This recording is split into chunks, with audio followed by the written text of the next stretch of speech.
Acha. So today this product that you see, the top small box, we went to DoD defense, US defense. This other box we are already using in NPCI. And this other quantum key distribution is already being used by Indian Army and Indian Navy. Acha.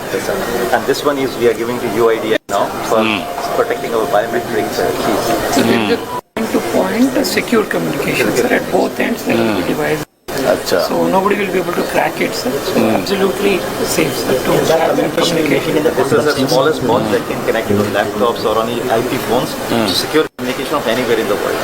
If anybody is carrying laptop, 100%? connect this 100%. And if you connect to a data center here, nobody can hack this. Okay. You write down all these things. These chips are on a satellite.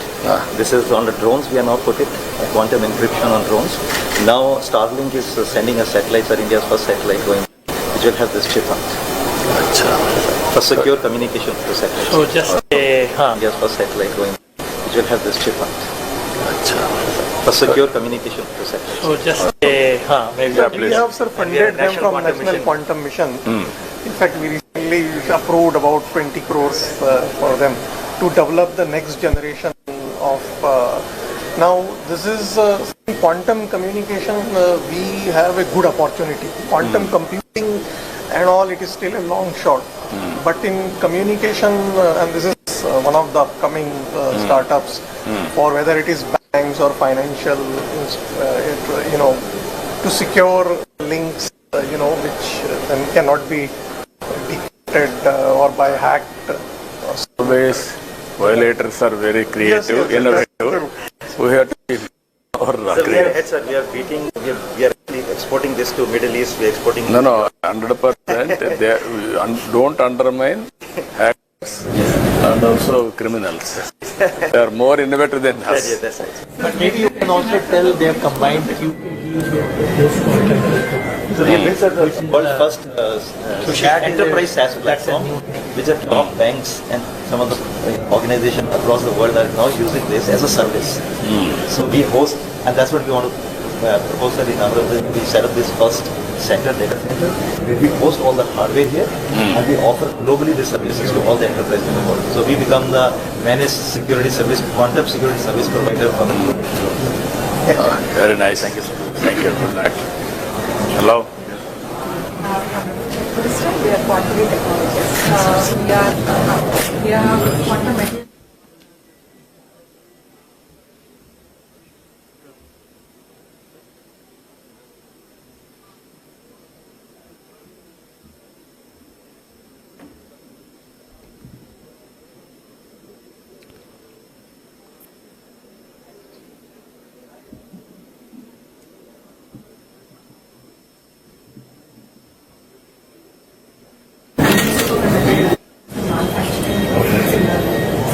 Now with National Quantum Mission, we are also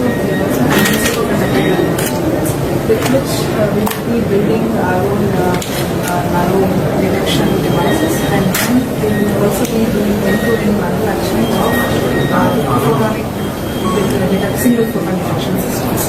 Except for fragile, we want to manufacture everything in India. Currently, we have already designed our own electronics. It is functional. We will be optimizing it to work in industrial manufacturers. So we have done that now. So our immediate started to transfer devices and building the whole system by next year. That is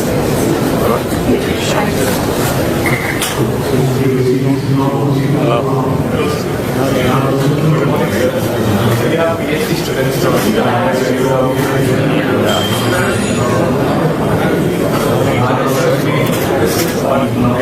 quantum material engineering and using them for quantum theory.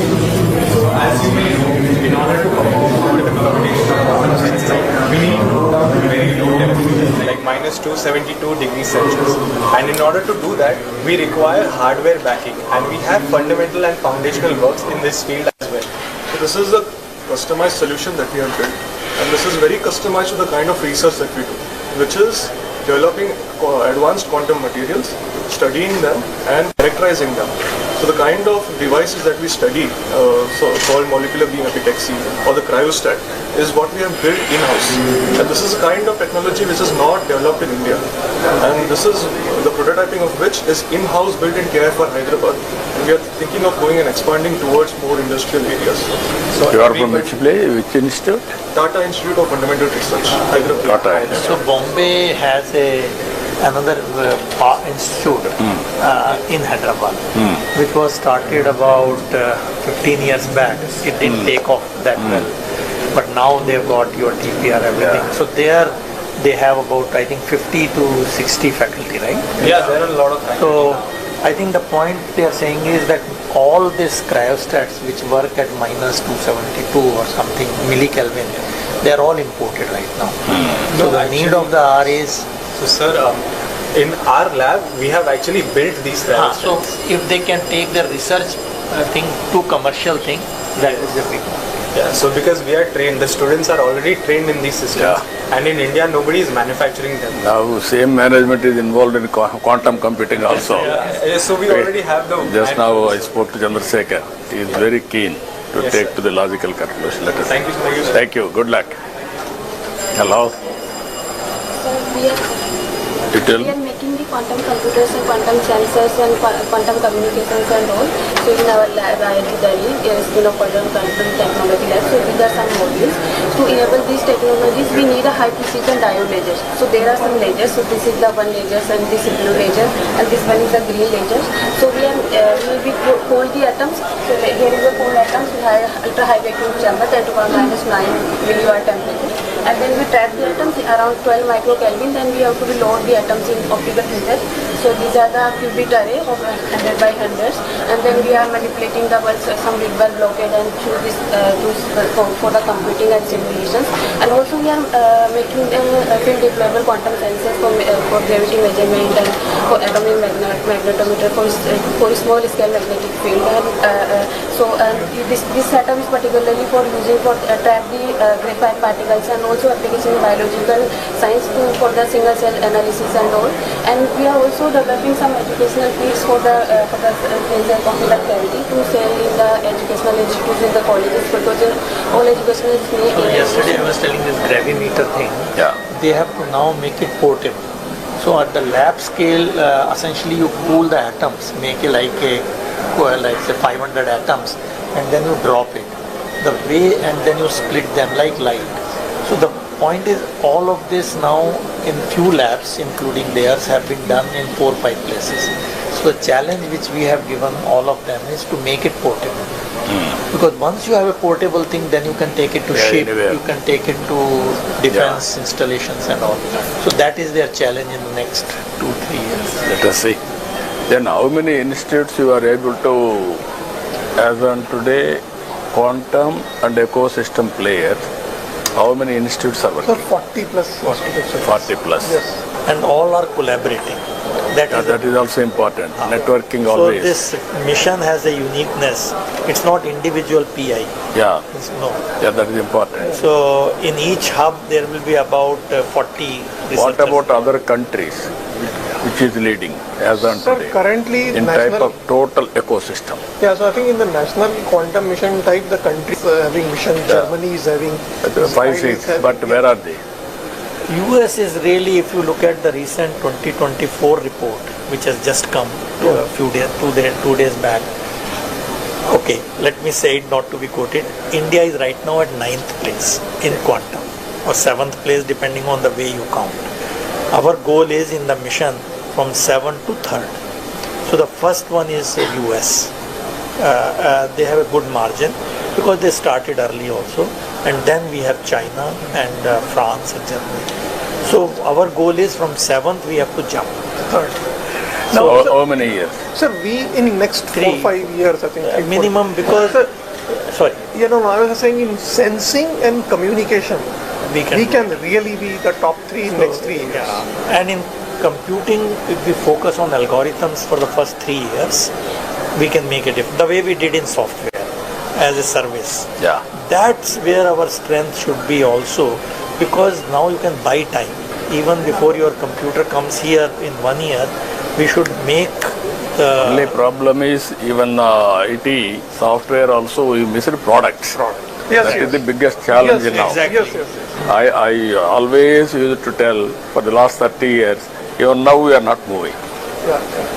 That is where we are having money and also scaling. We didn't do that like banking software or like what Germany thing is. All that they took the lead. This is where we had to create challenges for our youth Yes, yes. and institutions. Then they had to Yes. break through.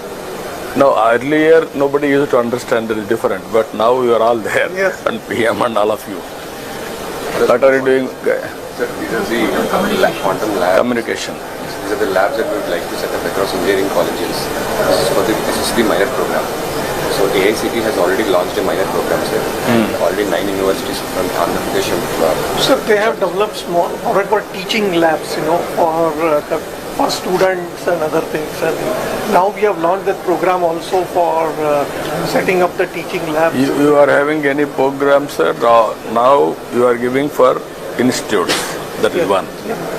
And also we have to bring brilliant boys, institution of excellence, out to sync.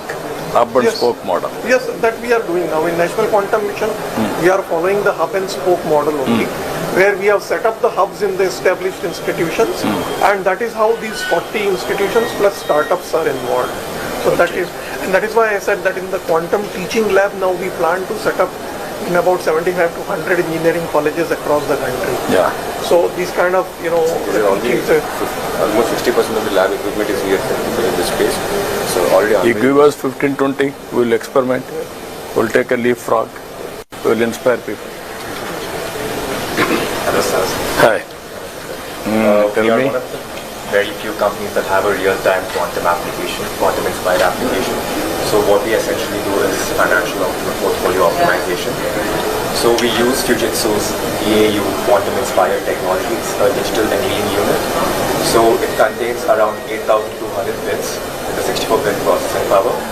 So we upload portfolios of individuals or organizations, and the portfolios are DFF and rebalanced by the DAU capacity to provide suggestions on how to rebalance your portfolios based on the trends of today, and it tells you which stocks are trendier and which stocks are cold or hot, to give you suggestions on. So just how to fill this, see, there are two approaches.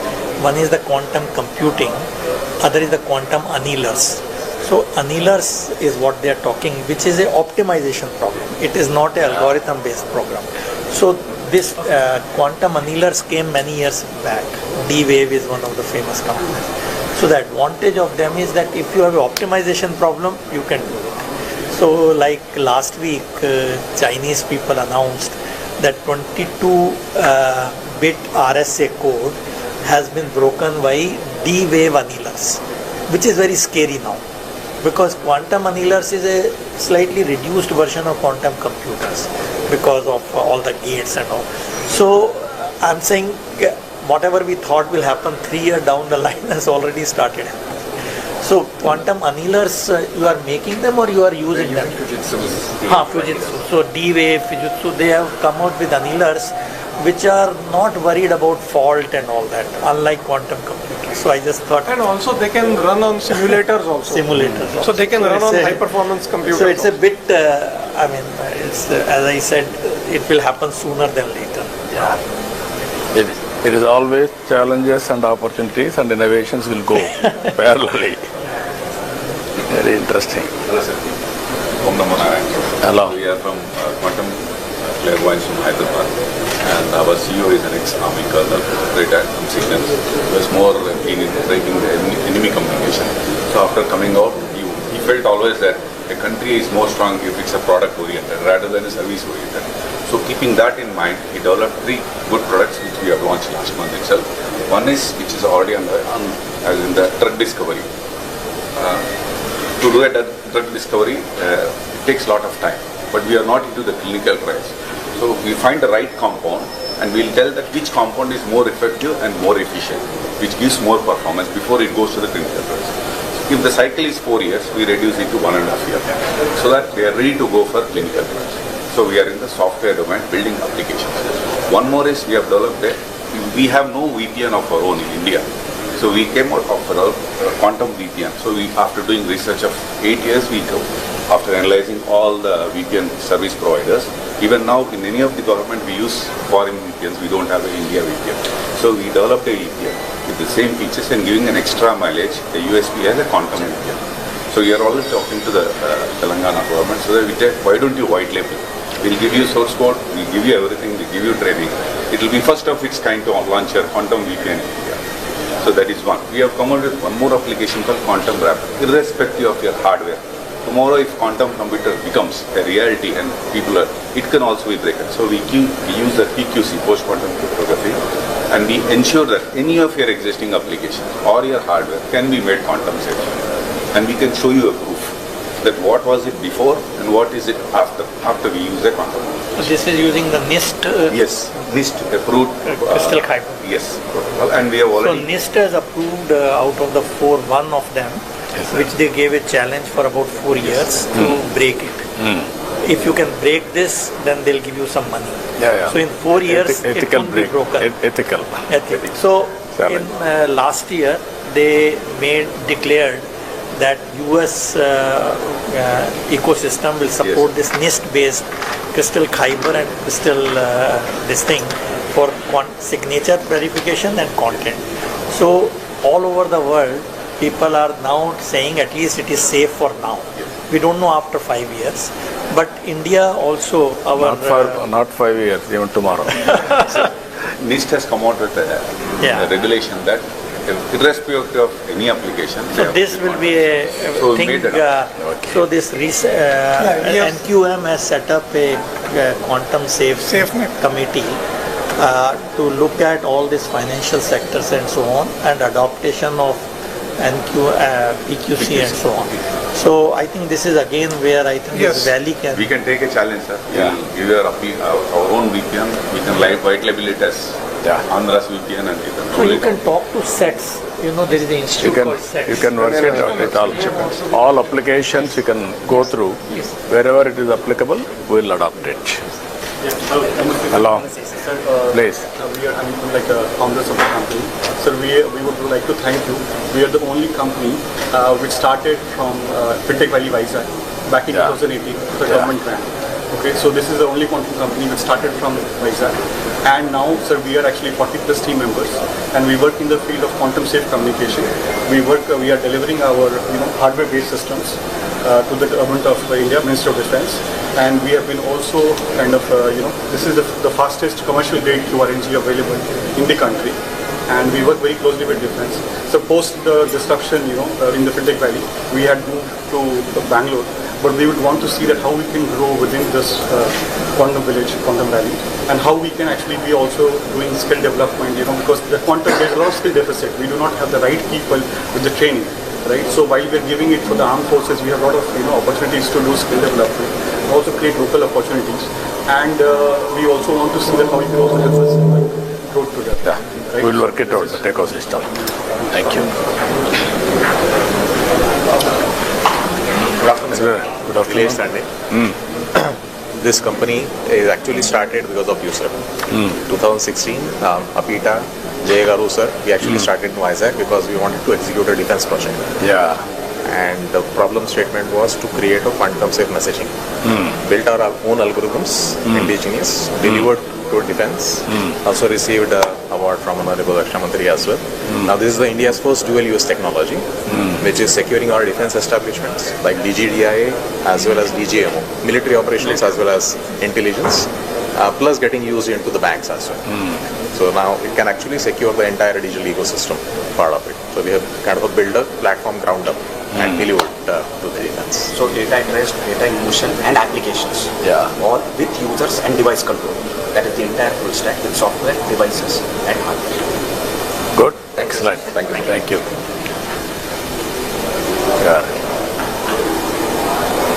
Please. Sanjay. We are into quantum communications and quantum sensing. This is quantum memory, which stores, we can store up to 1 qubit, even the quantum computer, whatever is building and everything. Now the storage, there is only computation, but here you can get storage. There's a huge application in the area of quantum key distribution network. And we are into quantum sensing too. We are in collaboration with AMTC, sir. AMTC totally we are collaboratively we want to build a quantum biosensor for MRI. Main application of this one is for regular MRI lo manaki oka 10x resolution vaste. Quantum sensor can give you almost 1000x resolution, molecular level resolution. Like it could be a game changer in the healthcare industry. Magnetometer. No, based on NV centers in diamond? In the rubidium. Yes. So there are two ways. One is that in diamond you put nitrogen as a defect. So NV centers is very sensitive. So the one set of people use that. Other one is this atomic thing which they trap, like rubidium atom. And that is also very sensitive to magnetic field. So essentially you're mapping the magnetic field. So like in nano Tesla or pico Tesla, depending on whether it is portable or not. So this is something again in the NQM also we want to take it to the next level. Yeah. But more important is to make it portable. Yes. Because AMTC, that's... we have already started POC with AMTC. Jitendra Sharma. You are working there? Yes. Already we are in... Okay, that's great. Hello. Please. Hi. Carry on. You can explain. So we are actually building components and hardware that can manipulate and measure light. And this is very important because we have a big problem in India. Is whatever you see here, all of this is coming mostly from outside India. What we are doing is basic components from the detectors, the wires and the optics. We are building here within India, which will make us a sovereign capability in quantum. So if you see the whole ecosystem, will probably be a partner or a customer for us someday. So this is for us. As on today, with all these things, how much we are able to import? What is the percentage? I'll tell you. In quantum computing, the import component is almost 80%, 70 to 80%. In quantum communication, the single photon detector and the photon source, right now it is imported, but we are almost like 7 to 8 labs have come to a very high level. So now we need a manufacturing capability. Once that is done, it's like 95% we will be using. But in computing, it will take a little bit more time, because in quantum computing, people are still not convinced that the cryogenic is the right way to go. Like this, what you saw, millikelvin. Because people are working on photonic qubits now. Once that becomes a reality, actually it will work at room temperature, except the detector which will be at liquid helium. And for these sensors or NV center, the diamond itself, that is being imported, which can also be done. So Surat people have started doing, because you know Surat we have this diamond industry. So they have, for them this business is too little. So whereas their other usage is much more. So there is a commercial challenge. So, very interesting challenges, but we have to break through. So we will have to give probably gap funding. Viability gap funding you have to give and then make it viable. Commercially. So that is where I think, so in that you will be surprised, the seed to grow a diamond is important. So actually in the last meeting with PM, in another meeting, he gave a challenge. He said, launch something on making the seeds for the diamond, which looks so easy, but it's not easy. I don't know how he knows it. That's amazing. Always he is listening so many innovative ideas and he is giving challenges. Good morning, sir. I'm Ravi Kuvala, Managing Director of Quantum Biosciences. So we are using the same nano diamonds for healthcare problems. So we have partnered with the MD Anderson Cancer Center and Indian Institute of Science. What we are looking at is how do we optimize cancer therapy. But the more exciting thing for us is to come to Andhra and focus on rare diseases like the kidney disease problem that are the unknown region, and apply the quantum sensing using to solve such problems. Because that will be very local and nobody would have done the integrated biosensing and focus on a local problem that will have a global impact. Okay, I will be very happy to associate. Ask health department to work it out. Sir, actually, another application of quantum sensing for healthcare. Yeah. I mean, This That's has what the I want to potential do. to really make a lead actually. No, I wanted to use it. I'm going with Bill Gates Foundation also on healthcare, total end-to-end, preventive, curative, real-time monitoring. So this has I was saying yesterday, these two areas, quantum sensing and quantum communication, we can already take a lead. We'll make it more viable and So scaling. full product, not only this thing, but because it also will have a lot of AI components after the data. So this AI, fortunately, we have good capabilities now. You work together, we will produce a proof of concept, then scale nationally. So we can. We'll not only this, every application, we will make it a So have we supported applicable. them under quantum missions? no, not yet. So maybe they should. Yeah, you work, what all possible you do, what all you wanted to experiment, I will do. Little bit contribution also will contribute. And ultimately that ecosystem and also proof of concept we have to establish. Then take off. Gentlemen, we have the gracious presence of today's Chief Guest, Honorable Chief Minister of Andhra Pradesh, Sri Nara Chandrababu Naidu garu here. And welcome today's Chief Guest, the visionary leader, Honorable Chief Minister of Andhra Pradesh, Sri Nara Chandrababu Naidu garu, and also Honorable Minister for IT and Electronics, HRD RTG, Sri Nara Lokesh garu is also here. Hearty welcome, sir. ఈనాటి కార్యక్రమ ముఖ్య అతిథి గౌరవనీయులైన ఆంధ్రప్రదేశ్ రాష్ట్ర ముఖ్యమంత్రి వర్యులు శ్రీ నారా చంద్రబాబు నాయుడు గారికి ఈ వేదిక హార్దిక స్వాగతం పలుకుతోంది. Hearty welcome to the visionary leader, the chief minister of Andhra Pradesh Shri Nara Chandrababu Naidu garu. Honourable CM sir is introducing the delegates on the dais. A warm welcome and a futuristic welcome to the Amaravati Quantum Valley Workshop 2025. A convergence of minds, ideas and innovations under the visionary theme envisioning Amaravati as a global capital for quantum technologies. Ladies and gentlemen, I now request today's chief guest and Honorable Chief Minister of Andhra Pradesh, Sri Nara Chandrababu Naidu garu, to enhance the elegance of this workshop by lighting of lamp. Jyoti Prajwalnato కార్యక్రమ శోభను ద్విగుణీకృతం చేయవలసిందిగా ఈనాటి కార్యక్రమ ముఖ్య అతిథి గౌరవనీయులైన ఆంధ్రప్రదేశ్ రాష్ట్ర ముఖ్యమంత్రి వర్యులు శ్రీ నారా చంద్రబాబు నాయుడు గారిని అభ్యర్థిస్తున్నాం.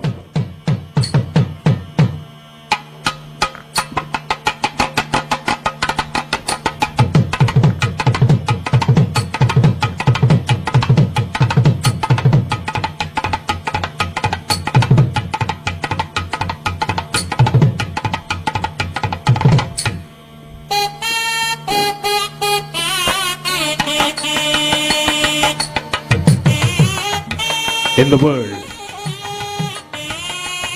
today we are not just in the conference hall, we have stepped into the future.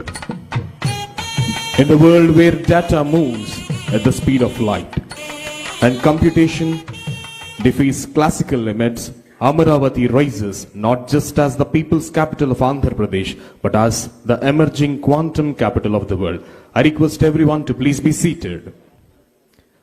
Ladies and gentlemen, let's take the pride in knowing that Amaravati, the heart of Andhra Pradesh, is ready to spearhead the next quantum leap in technology, thought and transformation. So dear guests and everyone, fasten your intellectual seatbelts, open your minds and get ready for the journey beyond the time and future.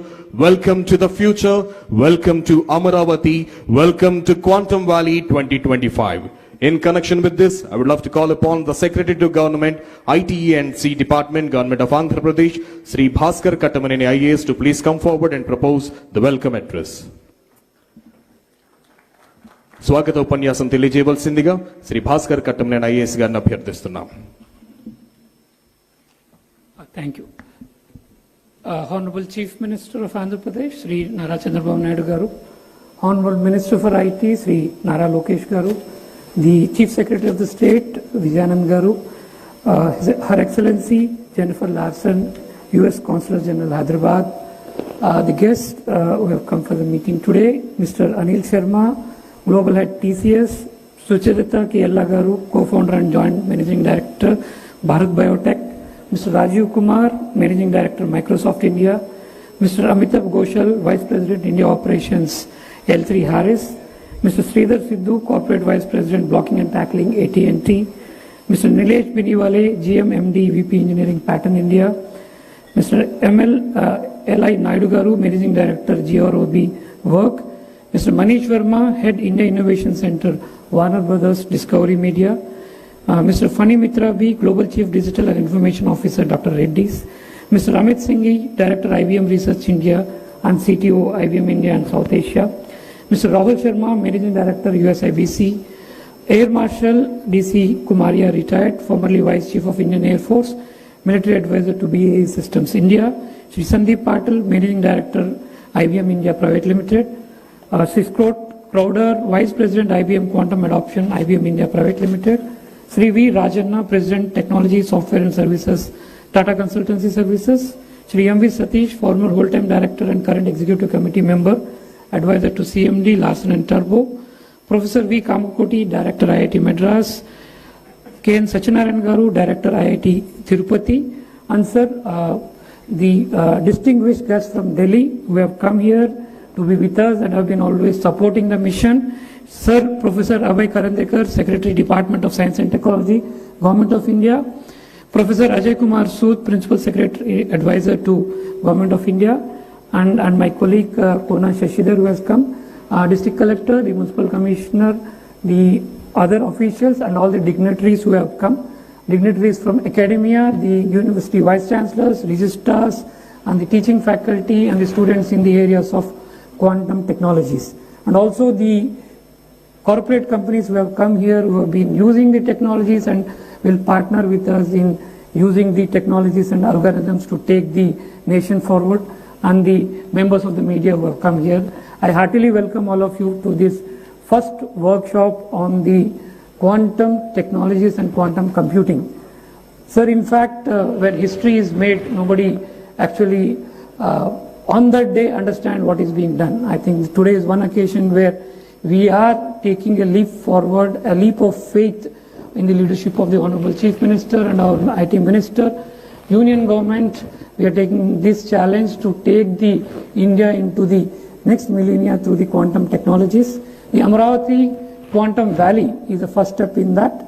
In that, all the quantum technologies, the emerging technologies in terms of quantum computing, in terms of quantum sensing, quantum communication, quantum metrology, and also the quantum chips, as well as the preparation of a large number of projects for the lot of startups that are coming in. Commercial companies which will be using these technologies like pharma, automobile, metallurgy, and other kind of cutting edge technologies that would be used. Today is an opportunity for all of us to get together here, discuss. Sir, in the morning already from 8 o'clock to before you arrived, sir, we had 3 round tables in which the experts from the area of quantum communication, quantum technologies, quantum sensing, metrology, and startups, and also from the universities have discussed the way forward, and which we will formally present at the end of the session, sir. And after these sessions, again, there are 3 technical sessions in which all the subjects will be discussed threadbare. We aim to prepare a roadmap for the quantum valley of Andhra Pradesh, and with that the entire quantum movement for the India as a whole. We aim to not only create jobs but also revolutionize the various sectors in that. We want to give new technologies, new algorithms to solve problems, create new products, new services for the humanity as a whole, not only for India or the state. We want to be the focus and we want to be the central of the universe for the quantum technologies for the humanity to come. And we take this opportunity to again to welcome all of you, and we hope that all of you have a good discussion and have a lot of understanding, and you take away a lot of knowledge and a lot of philosophical thinking, because quantum is not only about technology but is also a lot of philosophy.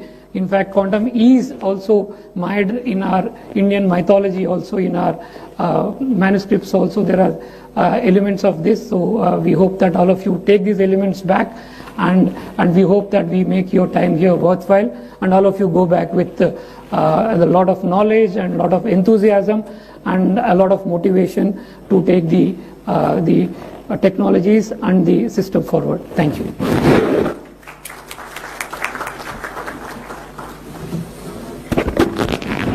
Thank you, sir. Thank you very much. Now I request the Managing Director of IBM India Private Limited, Shri Sandeep Patel ji, to address the gathering. Mr. Sandeep Patel ji is requested to address the gathering.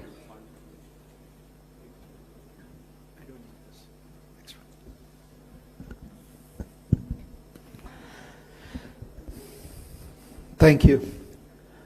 Honorable Chief Minister, Shri Nara Chandrababu Naidu Garu, Honorable Minister, IT Minister, Shri Nara Lokesh Garu, government dignitaries, distinguished guests, several friends, ladies and gentlemen. Very good morning to you all. First of all, I'm truly honored to be here for this momentous occasion. This may be the first time that we are seeing a quantum technology workshop at this scale. I haven't seen one in India thus far. And I would like to start by congratulating the Honorable Chief Minister for envisioning the Quantum Valley Tech Hub in Amaravati and aligning it with the National Quantum Mission. We have all witnessed the phenomenal contribution to India's IT revolution that he has contributed to in the 90s under his leadership. Quantum Valley will be a defining moment for India and building its expertise in what I call as the trinity that is going to take us to Viksit Bharat, which is AI, semiconductors and deep tech, and quantum computing. We at IBM are very excited to be partnering with the government of Andhra Pradesh and being a part of Quantum Valley. Now we have been investing in quantum computing for decades, and as quantum hardware advances, the opportunity to develop algorithms that bring us closer to quantum advantage, that is to truly take advantage of quantum technology to solve real world problems that traditional computing cannot, that is the moment before us. And that continues to grow with the development of ecosystems and the advancement of this technology. We are firm believers that India will play a significant role in achieving quantum advantage and translating that to economic and social benefit for the nation and the world. We can leverage the collective knowledge of our distinguished research institutions, software and algorithm expertise of developers, and truly unleash our demographic dividend that we have in India to be a leader in this era of quantum algorithm and application discovery, to really drive this technology at scale. Quantum Valley at Amaravati will bring these creators of quantum applications together with the adopters across industry, government, to enable ideas to go from lab to market and create a vibrant ecosystem that truly scales this technology. What have we been doing? And I want to sort of give you 4 points that I think you should take back. First, there is a tremendous amount of research capability in India, and we ourselves have been continuously building our research capabilities that works very closely with local ecosystems and continues to drive deep tech computing. Second, there is a tremendous amount of workforce that we have in India that can be unleashed. We have been enhancing that workforce, and I'd like to share some numbers with you that I actually find fascinating. Since 2021, more than 200,000 quantum enthusiasts, and I say enthusiasts because it's difficult to test their capabilities just yet, but 200,000 quantum enthusiasts from India have accessed IBM quantum learning resources. We make that available, and there's a lot of people that have actually taken advantage of it. And approximately 25,000 students have taken the courses on quantum computing that have been offered jointly by IBM and IIT Madras on the NPTEL platform. AICTE is also introducing a minor course on quantum computing for undergraduate students as a part of this initiative, and we have trained more than 900 faculty members on quantum computing fundamentals. To unleash this technology, we need the workforce and the experts to truly take advantage of this technology.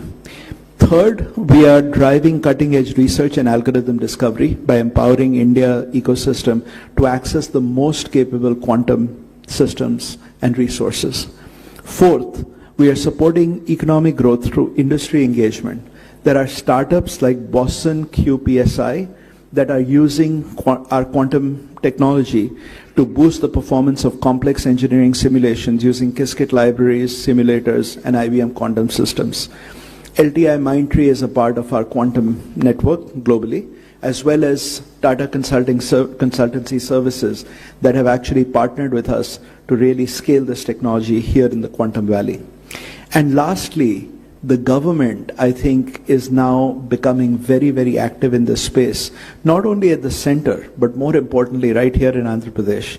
And we are excited to bring our most advanced quantum computer, IBM Quantum System 2. You can see that is a model of it right here, to Quantum Valley at Amaravati. And please take time to take a look at the replica.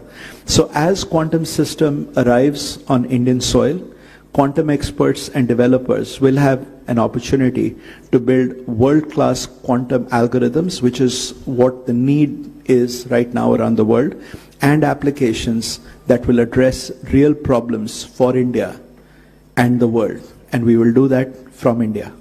That is why I believe that this is a defining moment for India, and the onus is on all of us here to actively engage in this initiative and contribute towards the success of Quantum Valley and realize the vision of Viksit Bharat.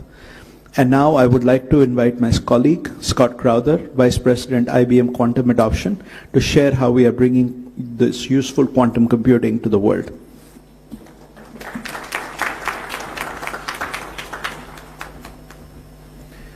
Good morning. So my name is Scott Crowder. I have the privilege of helping run the quantum program at IBM. You can go to the next chart. Oh, excellent.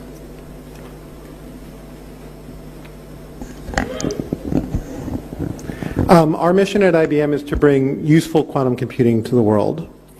So it's been 100 years since man discovered quantum mechanics. It's 2025 is the 100th anniversary. We believe quantum computing will be the second great revolution in our leveraging that understanding of quantum mechanics for societal good. The first one was understanding that nature is discrete or quantized. And based on that understanding, we developed MRI machines, lasers, semiconductors, which have had a transformational impact on all of our societies and have had tens of trillions of dollars worth of economic impact. Quantum computing will be the second revolution based on the understanding that we can leverage the mathematics of quantum mechanics, the math of nature, to do computation in a completely different way. And this will allow us to approach problems that classical computers are not really that good at solving, that binary arithmetic is not good at. So what kind of problems are we talking about? One of these areas is simulating chemistry with a lot better accuracy than we can do today with our approximate methods we use with classical computers. And this can be used in a wide variety of fields. We leverage chemistry in a lot of different spaces in a lot of different industries. So it's things like coming up with new battery chemistry, which is going to be incredibly important for us going forward from a green energy perspective. It'll be coming up with new chemicals and new materials, whether that be fertilizers or whether that be better understanding of the biology, the chemistry of biology to understand and build better treatments and pharmaceuticals for our patients. The second area is using the ability for quantum computers to do linear algebra in exponential spaces, and I realize that for most people that doesn't mean a whole lot. But basically, by leveraging that kind of math, we can also approach other kinds of problems that have huge implications for society and our industry. So one of those areas is to find patterns that look completely random to our classical methods, but with quantum methods we can find that pattern.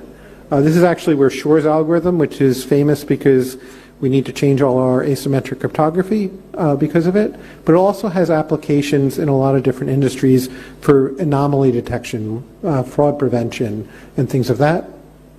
But also to use that same kind of math to do a much better job for complex optimization. So this has also a lot of applicability across many different industries, including finance for portfolio optimization, as well as logistics across many different industries.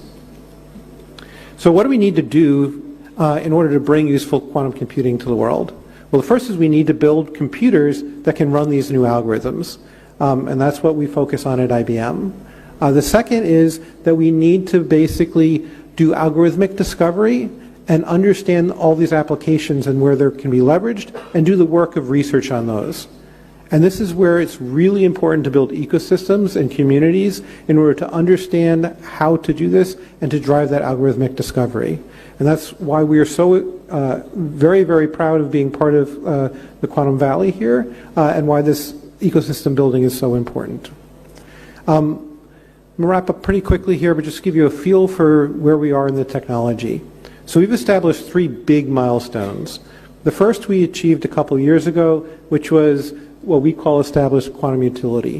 What that means is our quantum computers are now big enough and powerful enough that we can run quantum algorithms or programs that you cannot run on the world's largest classical supercomputers anymore. That doesn't mean it's better than any other classical algorithm that's out there, and that's our next milestone, quantum advantage, where the outcome of running something on a quantum computer is better than anything you can do on a classical computer. We have stated we're going to achieve that by next year. It might be from IBM, it might be from one of our partners, it might be from the industry, but we believe the industry is far enough along that we will achieve that within the next year.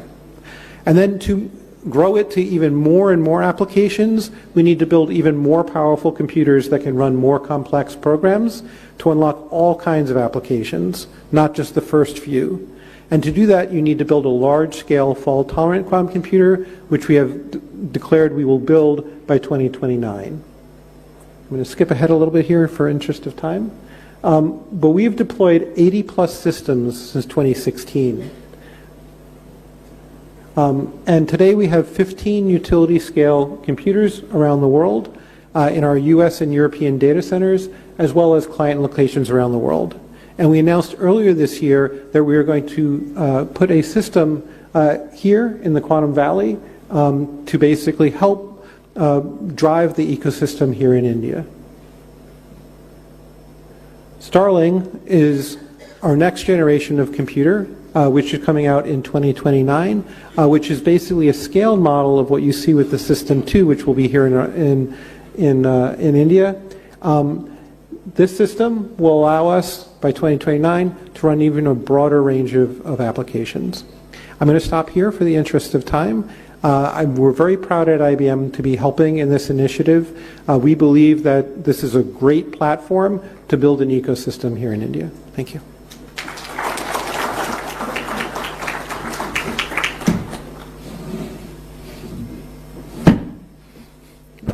Thank you, sir. Thank you very much. Now I invite the President, Technology Software and Services, Tata Consultancy Services Limited, Shri V. Rajan Garu, to please come forward and address the gathering.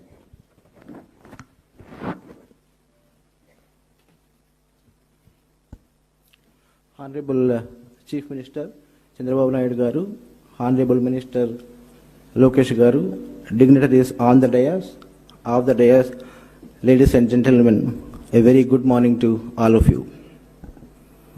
I am sure all of you agree, when you arrive in Andhra Pradesh, you can't help but feel the energy of a thriving technology hub. If you agree, please clap. Thank you. Beyond the realms of development, welfare, and investments, there is an air of cutting-edge innovation, whether it is state data lakes, real-time governance through KPIs, algorithms, now the groundbreaking realm of quantum computing. Few days ago, I was watching an event on tourism development. The approach to develop tourism powered by a comprehensive measurement framework was absolutely incredible. And this spirit of AP's innovation continues with this quantum workshop, marking the beginning of another transformative journey. It is a visionary move that State of Andhra Pradesh, under the leadership of Honorable Chief Minister, is embarking on its quantum journey in the year 2025. Some of you may be aware, this year holds a special significance as United Nations declared 2025 as the International Year of Quantum Science and Technology. Further, 2025 coincides with the 100th anniversary of Mr. Werner Heisenberg's seminal paper, which has laid the foundation for quantum mechanics. Quantum is a new paradigm shift in computing. We need quantum computers not because traditional ones lack capability, but as you know, some problems are simply vast, too complex, and too quantum.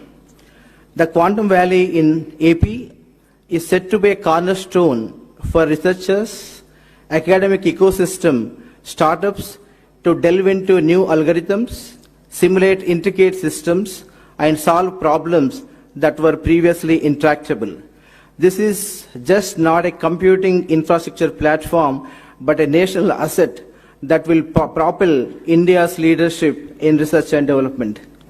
Quantum is inherently interdisciplinary and brings diverse fields together, whether it is physics, computing, engineering, AI, and material sciences, fostering collaborative innovation between academia, industry, government, and startups. At TCS, we are exploring quantum to solve a variety of intractable problems, whether in molecule or drug discovery, complex optimization problems such as risk and portfolio optimization, and AI model training for complex data sets. Sir, TCS is committed to supporting your vision, bringing in our research expertise, deep tech capabilities, and global partnerships. In fact, TCS and IBM have been partners for more than 50 years. Together, we aim to build scalable, secure, and globally competitive quantum solutions that serve your vision of Swarnandhra 2047 and Viksit Bharat 2047. This initiative promises to create high-end jobs, attract global investments, and cultivate a robust ecosystem in the state of Andhra Pradesh. And the state is poised to serve as the backbone of India's deep tech economy and futuristic technologies. And equally important is the role this initiative plays in talent development, as AP stands out as one of the nation's most vibrant talent hubs, and TCS is happy that we have been leveraging AP's talent pool for several years. Sir, finally, TCS enjoys a special partnership with you. We have been working with your leadership for more than 3 decades. And with your support and guidance, we have been collaborating in AP on numerous programs, whether it is State Data Lake, Real-Time Governance, NTR, Barossa, CDAP, and many initiatives in education in the state of Andhra Pradesh. We are very, very excited to expand our partnership with AP further with quantum as well as establishment of our global delivery center, which is going to deliver for multiple industries and multiple markets in Vizag very, very soon. And thank you, sir.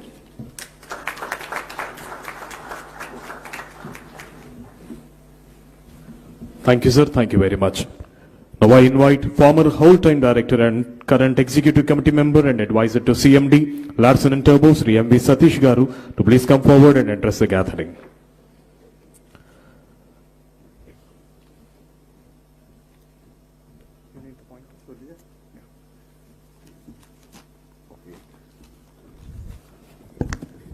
Hello.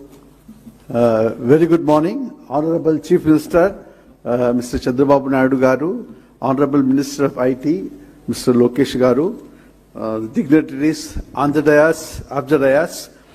I think my time has been cut up. So many people have spoken about, already the quantum computing.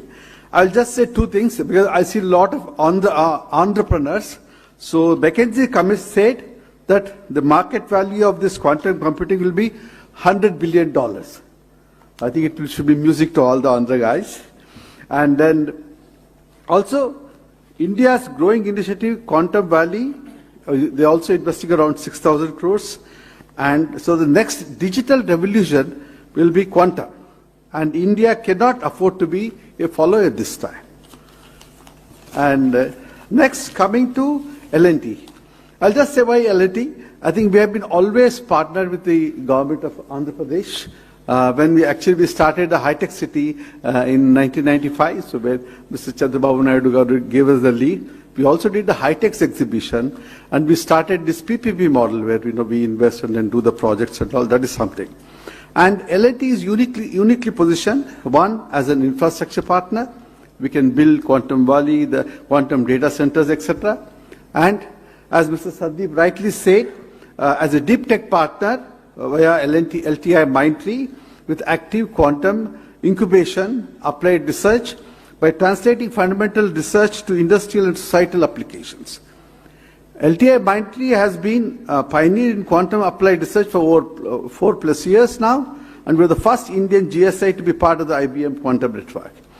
We can take the map of the Indian quantum research, breakthrough to industrial problems across India and the globe. We have actually more than 700 partners across the globe. And also as a potential end user, in solving complex challenges in construction, energy, precision engineering, etc. And India has a lot of strategic advantage, actually. And one of the things is that we have millions of STEM graduates.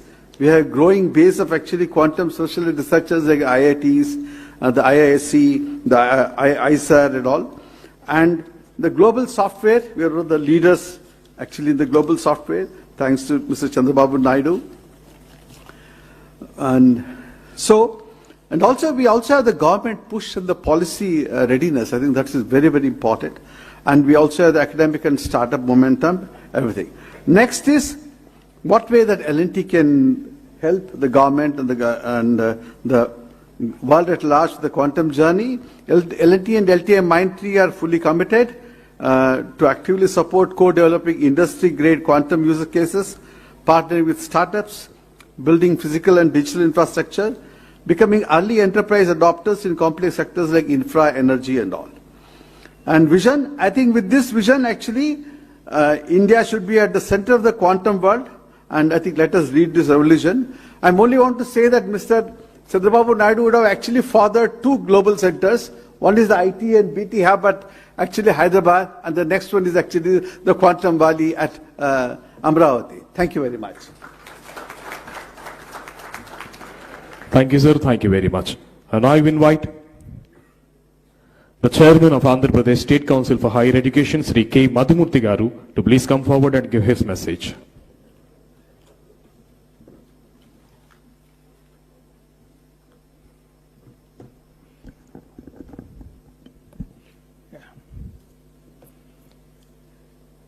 Honorable Chief Minister, sir. Honorable Minister for IT and Education, dignitaries on the dais, off the dais, leaders of the IT and industrial sectors, esteemed Vice Chancellors, registrars, academicians, colleagues, a good morning to you all.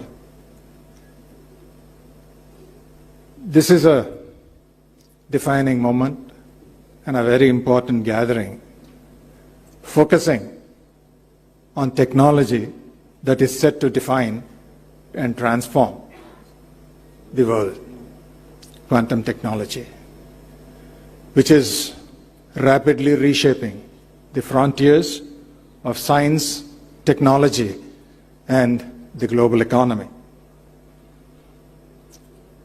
the National Quantum Mission is a significant step in India, and it is also encouraging to see the growing momentum across academia, industry, and the government in building our own quantum ecosystem. Sir, this is offering a great opportunity for Andhra Pradesh because of its strength in technical education, the progressive governance, and also the digital infrastructure that has already been created. In this context, as many countries that have already initiated this program have followed, placing importance on quantum technology, not only for scientific progress, but also for economic growth and national security. We also thought that creating leadership by preparation from the base of education is the only way that we could take charge of the situation. Sir, we have plans to introduce quantum technologies along with artificial intelligence in all the programs that we offer. Incidentally, Andhra Pradesh has a wonderful network of universities and technical institutions. Also, we find that the growing population of skilled youth within the state offers us great strength. In this particular context, sir, we thought we would introduce quantum technologies as part of the curriculum, all for the engineering as well as the conventional programs. With the stalwarts from industry, we have already charted out a draft plan of implementing these curriculum measures from the coming academic year 25-26. Of about 11 lakh students available on rolls today, we have close to about 4 lakh of engineers, as well as a little over 5 lakhs in the conventional programs. Sir, we should be able to touch upon a minimum of 30,000 students in the preparatory fundamental foundational course, as well as preparing our own faculty with training of trainers and faculty development programs aimed at developing about 500 educators, as well as we also hope that we should be able to facilitate about 1,000 internships with the cooperation of the industry.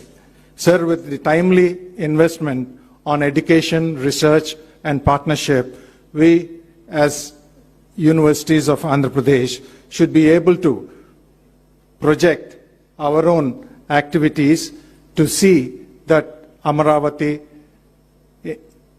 Quantum Valley would be the leader for global economy. Sir, with this, we all are here to work together and collaborate with academia, industry, and the government, and see that we would be able to achieve what we have with respect to a quantum-ready workforce. Thank you. Thank you for the opportunity. Thank you, sir. Thank you very much. I now invite Professor Kamakoti Garu, Director IIT Madras, to please come forward and address the gathering.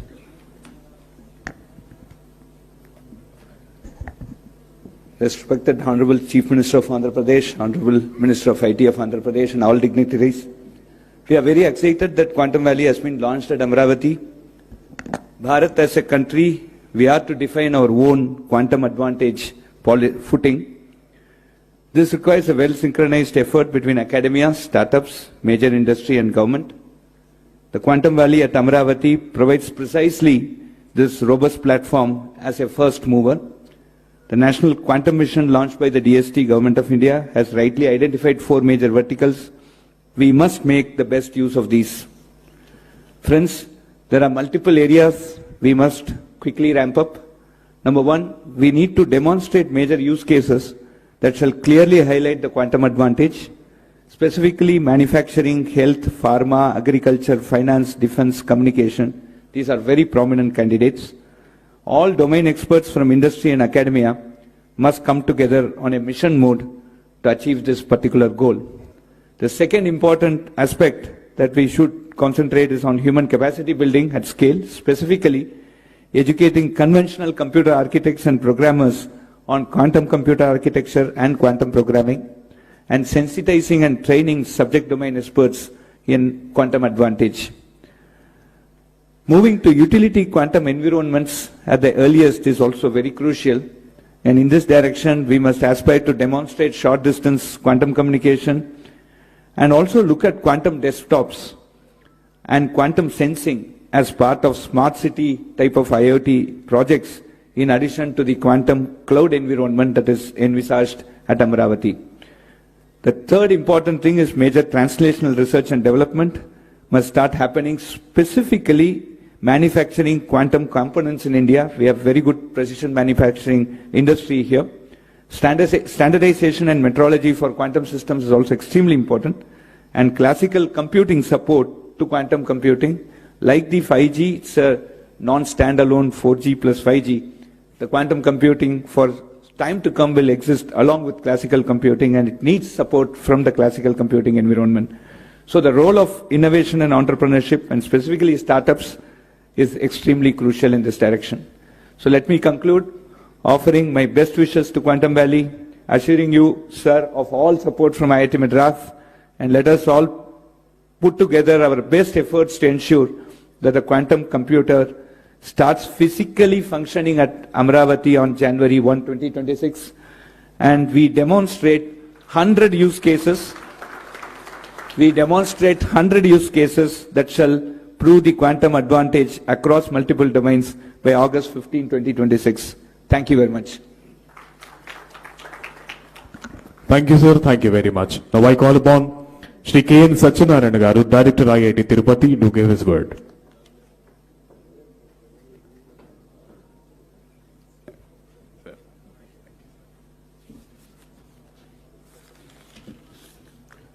Honorable Chief Minister, Honorable Minister for IT and Education, other dignitaries on the stage, off the stage, and participants in the workshop. The pace, next speed at which the whole initiative is going is amazing. March 10th, just last March 10th, we had the first meeting in the Honorable CM's office to initiate these activities. And within 3-4 months, we got to a stage where we're having a workshop, setting targets, January use cases by August, and so on, and bringing together all the various participants on a common platform, whether it's the academia, the industry, the government, and so on. I'll focus my talk mostly on capacity building from the perspective of human capital, the necessary infrastructure, the research ecosystem, and industry participation. So coming to human resource development, we need to create education programs, training programs, and how do we integrate quantum science into our curriculum. For example, at IIT Tirupati, we have made quantum science and technology as a compulsory core course for every student, whether it's a civil engineer or a mechanical engineer or a computer science student.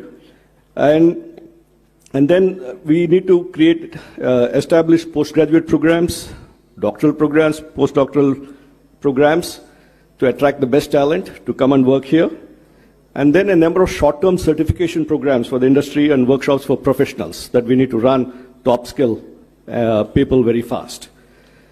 We also need to do skill development in terms of the quantum programming, hardware development, quantum hardware development, equally important, and cross-disciplinary expertise. You know, we need to have the domain people who need to define the problems and understand how quantum technologies could be used appropriately.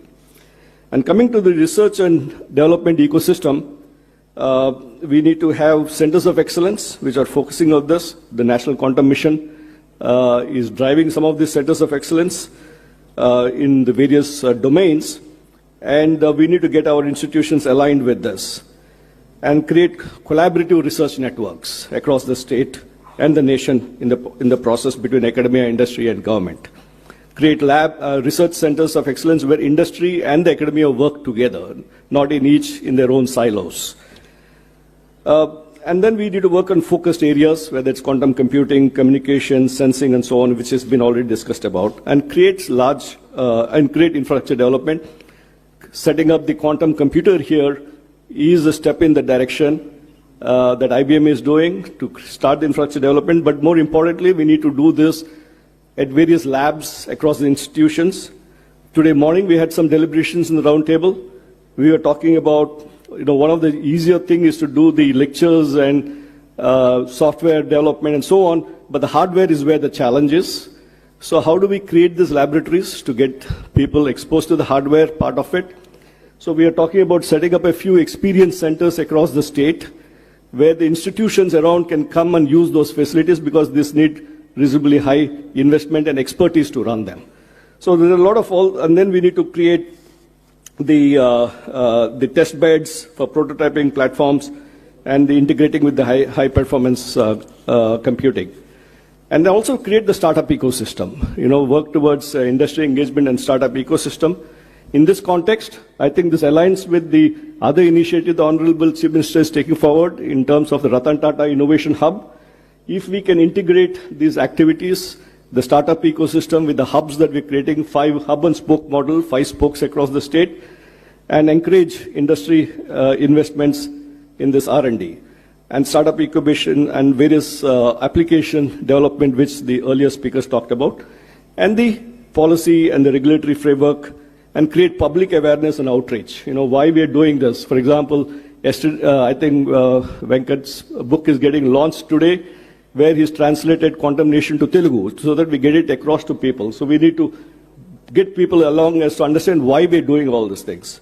So all this, and then create networks in terms of international collaborations.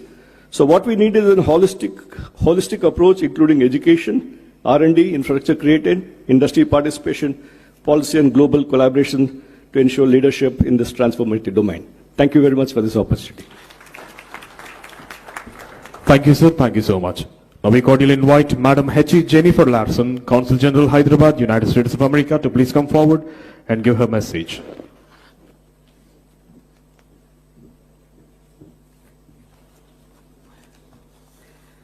So good morning, ladies and gentlemen. I want to begin by thanking the government of Andhra Pradesh for inviting me to join this summit and share my brief thoughts with you. I'm delighted to be here with Chief Minister Naidu and Minister Lokesh, representatives of the government of India, the government of Andhra Pradesh, members of the industry, domain experts, and founders of startups working in the area of quantum technology to kick this off. Now, I have to say that my understanding of quantum is probably not as informed, perhaps, as some of the experts in the room. I think in a layperson's term, when I think of quantum, I kind of think about India, with so many possibilities existing at the same time. But eventually you have to choose as a foreigner, and that becomes your reality. We were at dinner with the Honorable Chief Minister last night, and he was mentioning how historically so many of Andhra's best and brightest had gone overseas to find new opportunities. And I can tell you where they are. They're in California, they're in Texas, and they're in New Jersey. But we're very, very happy to see that they're also coming back here to become part of India's next chapter. So the United States and India continue to forge a strategic technology partner that benefits both of us. In February this year, President Trump and Prime Minister Modi launched a new initiative which is called the U.S.-India Compact. And this means to drive transformative change across key pillars of cooperation. So they announced the launch of the U.S.-India Trust as well, which aims to catalyze government-to-government, academia, and private sector collaboration to promote application of critical and emerging technologies in areas like defense, artificial intelligence, semiconductors, quantum, biotechnology, energy, and space. And I'm pleased to share with you today that cooperation with India on a range of technologies, including quantum, has never been more exciting or as promising as under this initiative. Trust is building upon decades of science and technology collaboration between the U.S. and India. This includes activities under the Indo-U.S. Science and Technology Forum, which was established in 2000. For example, in quantum, the forum in 2019 founded the Joint Center for Secure and Resilient Quantum Optical Networks, which is a partnership between IIT Indore and the University of Nebraska at Lincoln to address technical challenges. In 2023, the United States and India announced a $2 million commitment to fund joint research, development, and commercialization of quantum technologies. This has resulted in funding for almost 20 projects of $120,000 each, and these included 6 awards for joint research and development in quantum. So the motivation behind the current Trust Initiative is to continue to grow the ecosystem for innovation and investments with secure supply chains between the United States and India. So we are optimistic the Trust Initiative will serve as a launch pad to further spur joint research, development, and commercialization. We have made great strides together to launch tangible quantum cooperation, and Trust will further strengthen the strategic technology partnership between the U.S. and India, a partnership that is crucial for many things, to include innovation, economic development, and national security. I commend Andhra Pradesh for laying out this roadmap for advancing quantum technology and envisioning a quantum valley anchored by IBM and TCS as part of India's national quantum mission. As I prepare to depart India after close to 7 years here, I do want to say thank you for also letting me live here with you in this universe. So thank you very much. Thank you, madam. Thank you so much. Now I invite the Chief Secretary, Government of Andhra Pradesh, Sri K. Vijayanand IAS, to please come forward and give his message.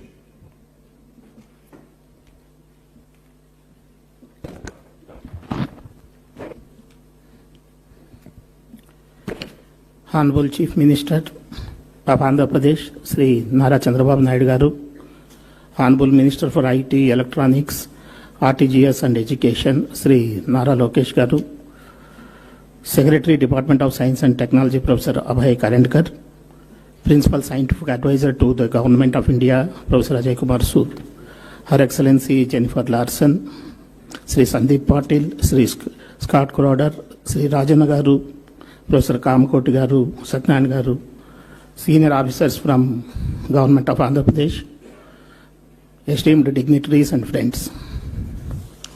I welcome all of you to this Amaravati Quantum Valley workshop today. This workshop is being organized by Government of Andhra Pradesh. Our partners are TCS, L&T, IBM, and of course Government of India, Ministry of Science and Technology. The Andhra Pradesh Quantum Valley represents a pioneering initiative aimed at establishing India's first dedicated quantum computing and deep technology ecosystem in Amaravati.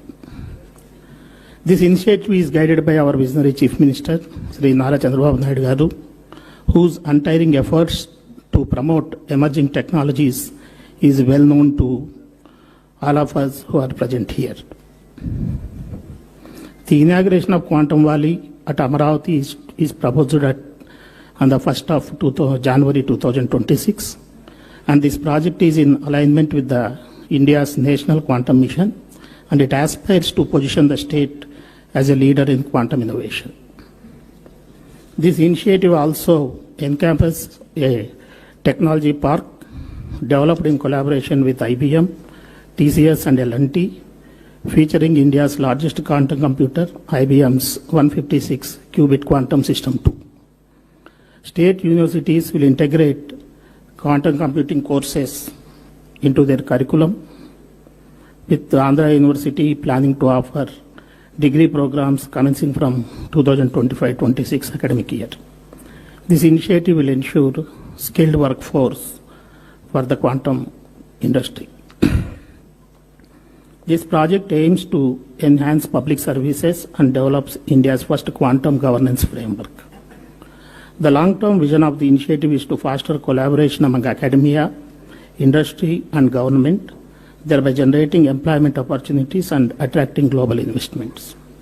Quantum Valley will support various advanced technology sectors, including artificial intelligence, semiconductors, high-performance computing, cryptography, cybersecurity, defense and space tech, advanced materials and photonics, etc. This includes a multidisciplinary approach. The Quantum Valley will integrate smart city features and sustainable technologies with 100% renewable energy, rooftop solar panels, green building norms, district cooling systems, EV charging and EV vehicles, etc., aiming for a renewable energy powered environment. As on today, as we proceeded with the workshop, today already in the first round table, 3 general sessions have been covered. And of course, after this inaugural session, there will be another 3 technical sessions, totally covering quantum computing, its algorithms, hardware ecosystems, sensing and communications, quantum materials and chips, capacity building, as well as the National Quantum Mission Theory. So all of us know this is one of the best initiatives taken up by the government of Andhra Pradesh, and I thank all of you for supporting this initiative, and I wish this workshop a grand success. Thank you. Thank you, sir. Thank you very much. Now I call upon Secretary, Department of Science and Technology, DST, Government of India, Professor Abhay Karandikar Garu, to please address the gathering. Thank you. Thank you very much, Honorable Chief Minister of Andhra Pradesh, Shri Chandrababu Naidu Garuji, Honorable Minister Shri Lokesh Garuji, distinguished members from academia, government, industry, startups, innovators. Let me begin by first congratulating the government of Andhra Pradesh and particularly the leadership of Honorable Chief Minister for his foresight for setting up the Amaravati Quantum Valley.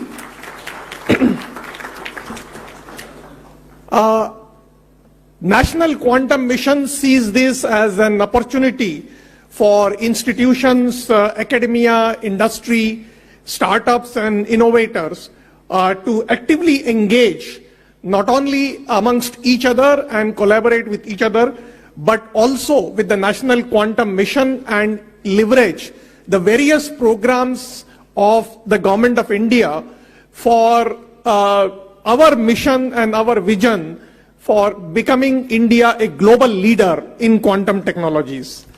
The National Quantum Mission has set up the 4 thematic hubs in the areas of quantum computing, quantum communication, quantum sensing and metrology, and quantum materials and devices. Today we have 150 plus faculty and scientists engaged in the mission spread across more than 40 institutions in the country.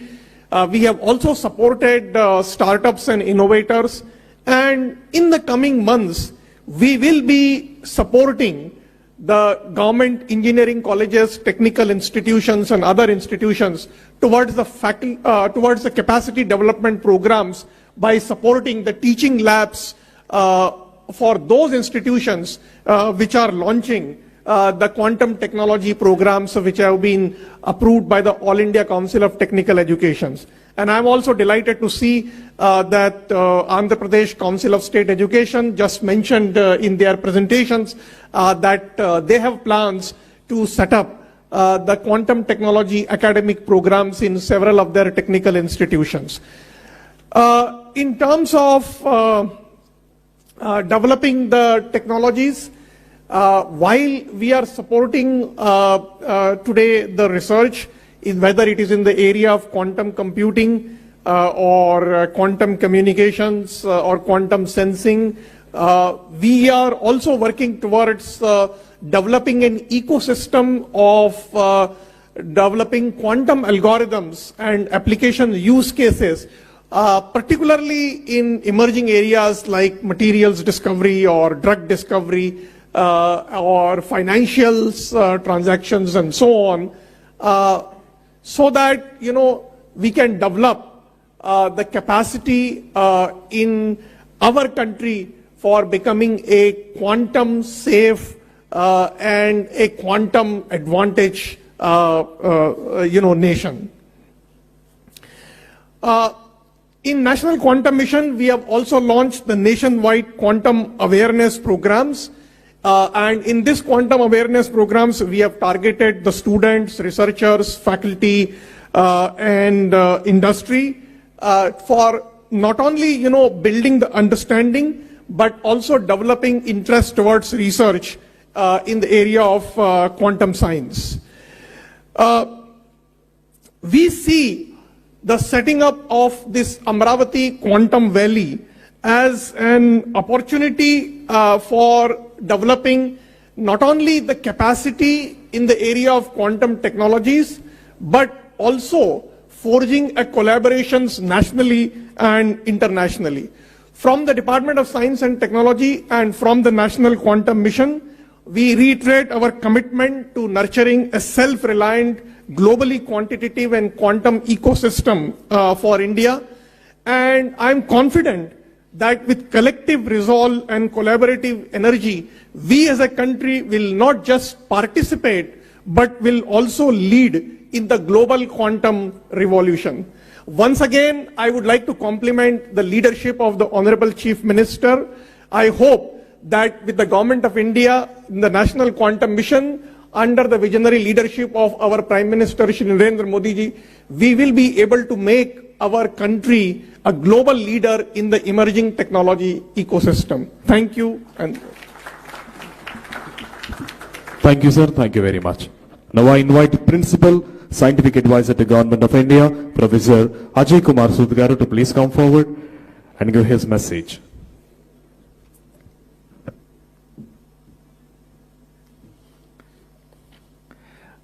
I am truly privileged to join the dignitaries on and off the dais, especially our Honorable Chief Minister of Andhra Pradesh, Shri Chandrababu Naidu ji, and Shri Nara Lokesh Garu ji.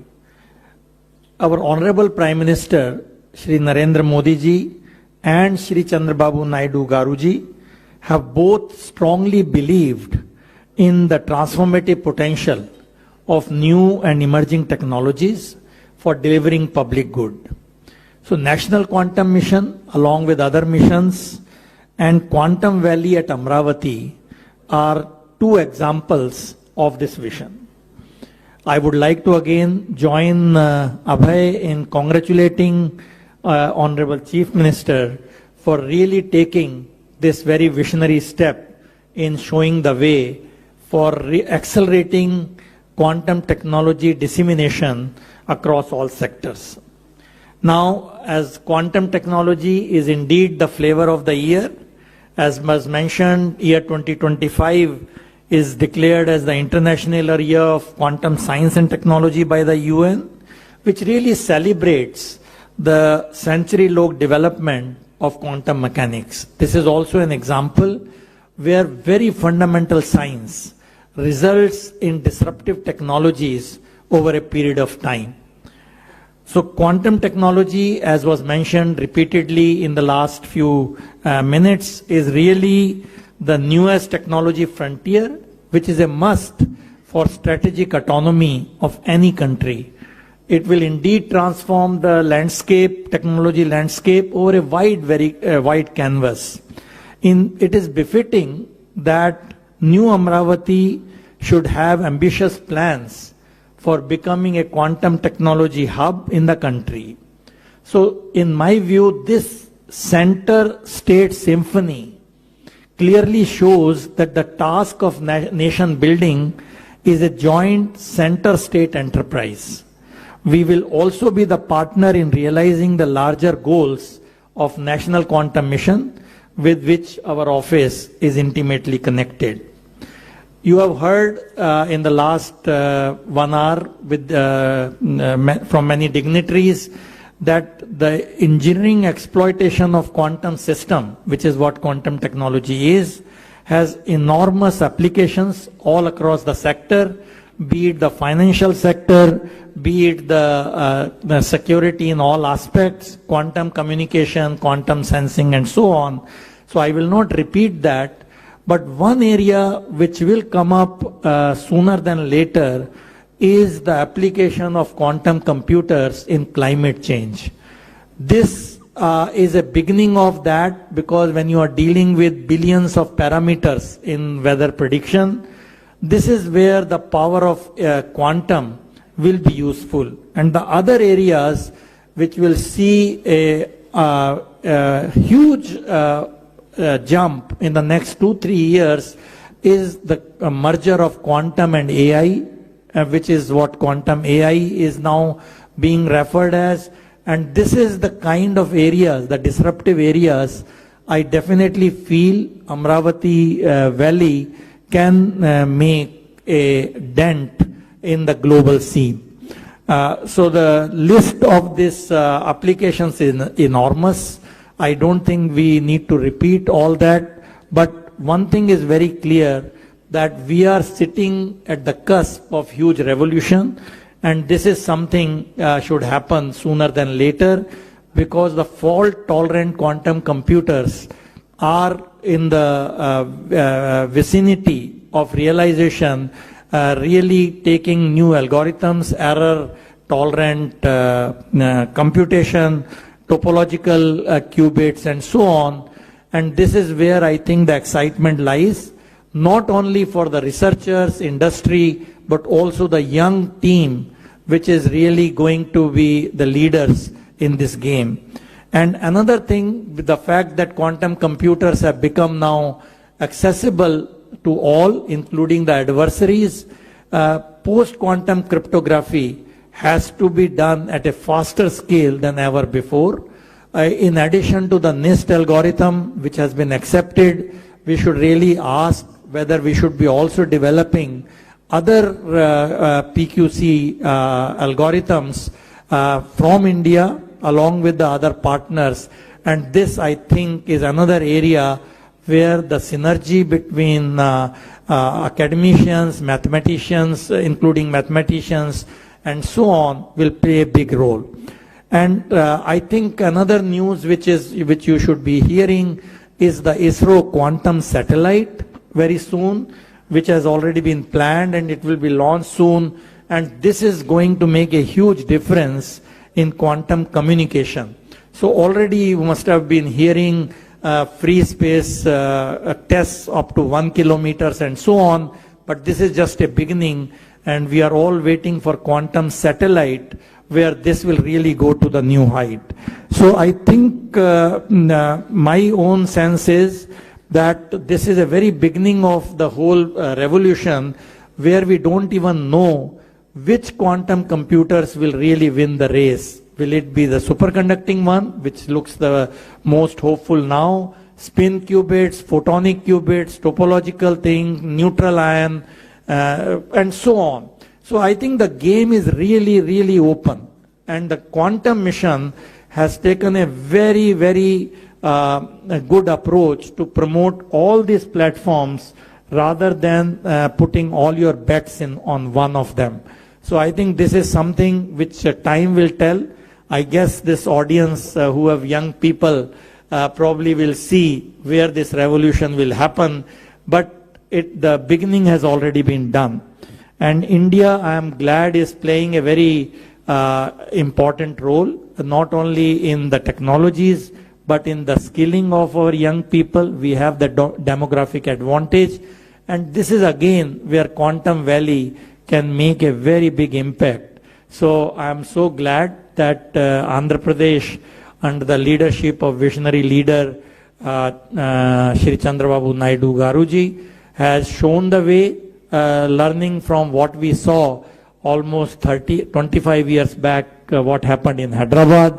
And I am sure the Amaravati Valley is a chapter in that direction going to make the headlines. So my very best wishes to all the participants of the workshop, and also I congratulate all the people who have contributed to this, IBM, TCS, L&T, Andhra government and NQM, coming together to really make a difference and really take a big leap in our vision of Viksit Bharat. Once again, thank you very much for having me here. Thank you, sir. Thank you very much. Today, Amaravati is not just hosting a workshop, it is unveiling a vision where science meets sustainability, where quantum empowers governance, and where Andhra Pradesh rises as the global hub for quantum innovation. At the heart of this transformation stands a dynamic leader who blends tech-savvy leadership with youthful determination, driving Andhra Pradesh towards a smarter digital tomorrow. It's an honor to invite the Honorable Minister for Information and Technology, Electronics and Communication, Sri Nara Lokesh Garu, to please come forward and address the distinguished gathering.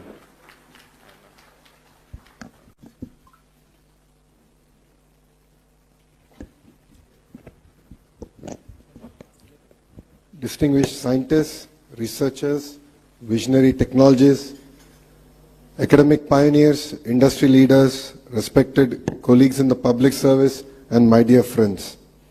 It is both an honor and a privilege to welcome you here to the Amaravati Quantum Workshop 2025. Today marks more than just a confluence of India's brightest quantum minds. Today marks a turning point, a moment when Mr. Naidu signals to the world that he is ready to lead the next technological revolution. Honestly, I find myself very lucky to see his second chapter of technology revolution. When he started his first chapter, I was in 7th class, like quite a few of the ministers now. And we really didn't understand what he's trying to achieve in IT. But it takes a visionary to see the future, distill it, execute it. And once again, while young ministers are in their 40s, we're witnessing the next technological revolution under the leadership of the Honorable Chief Minister, Mr. Chandrababu Naidu ji.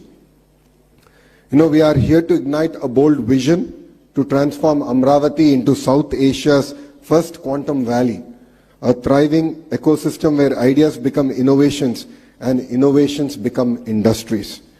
This is not a one-day event. This is a dawn of a national movement with Andhra Pradesh as its epicenter. We are investing in a full-stack quantum capability from qubit architecture to cryoelectronics, from algorithm development to global quantum standards. And I'm proud to announce that the Amaravati Quantum Valley will soon be home to the IBM Quantum System 2, India's most advanced quantum computer. India's most advanced quantum computer with 156 qubits. Asia's first quantum standards testbed in collaboration with NPL, IEEE, CDAC and AWS. A thriving quantum tech startup ecosystem with anchor support from IBM, TCS, HCL, Tech Mahindra and many more. Our mission is grounded in the strategic foresight backed by the National Quantum Mission announced by our Honorable Prime Minister Narendra Modi ji and enriched by global partnerships. We are collaborating with leading academic powerhouses like IIT Madras, IISc, Purdue University and University of Tokyo. Industry leaders such as Microsoft, LTI Mindtree, QNU Labs and others to co-develop frontier applications in quantum cybersecurity. Precision sensing for defense, healthcare and aerospace, quantum chips and cryoelectronics, quantum AI for pharma, climate and supply chain resilience. This is our movement to leapfrog, not just to join the global race, but to shape the very direction of this journey. Education, talent and workforce of the future. A quantum future cannot be built without a quantum-ready workforce. We are proud to announce that APSHE's introduction of India's first integrated curriculum in quantum technologies and AI across all our universities. I request Kamakoti Garu and Satyanarayan Garu to guide us in this journey. We are all here to learn. We are all here to collaborate. Under your guidance, Madhumurthy ji is here. Kuna Sheshidhar ji is also sitting next to you. We would love to really create a robust curriculum where our students can not only excel but actually thrive in their quantum journey. This initiative will ensure that Andhra Pradesh becomes the brain capital of the global quantum ambition.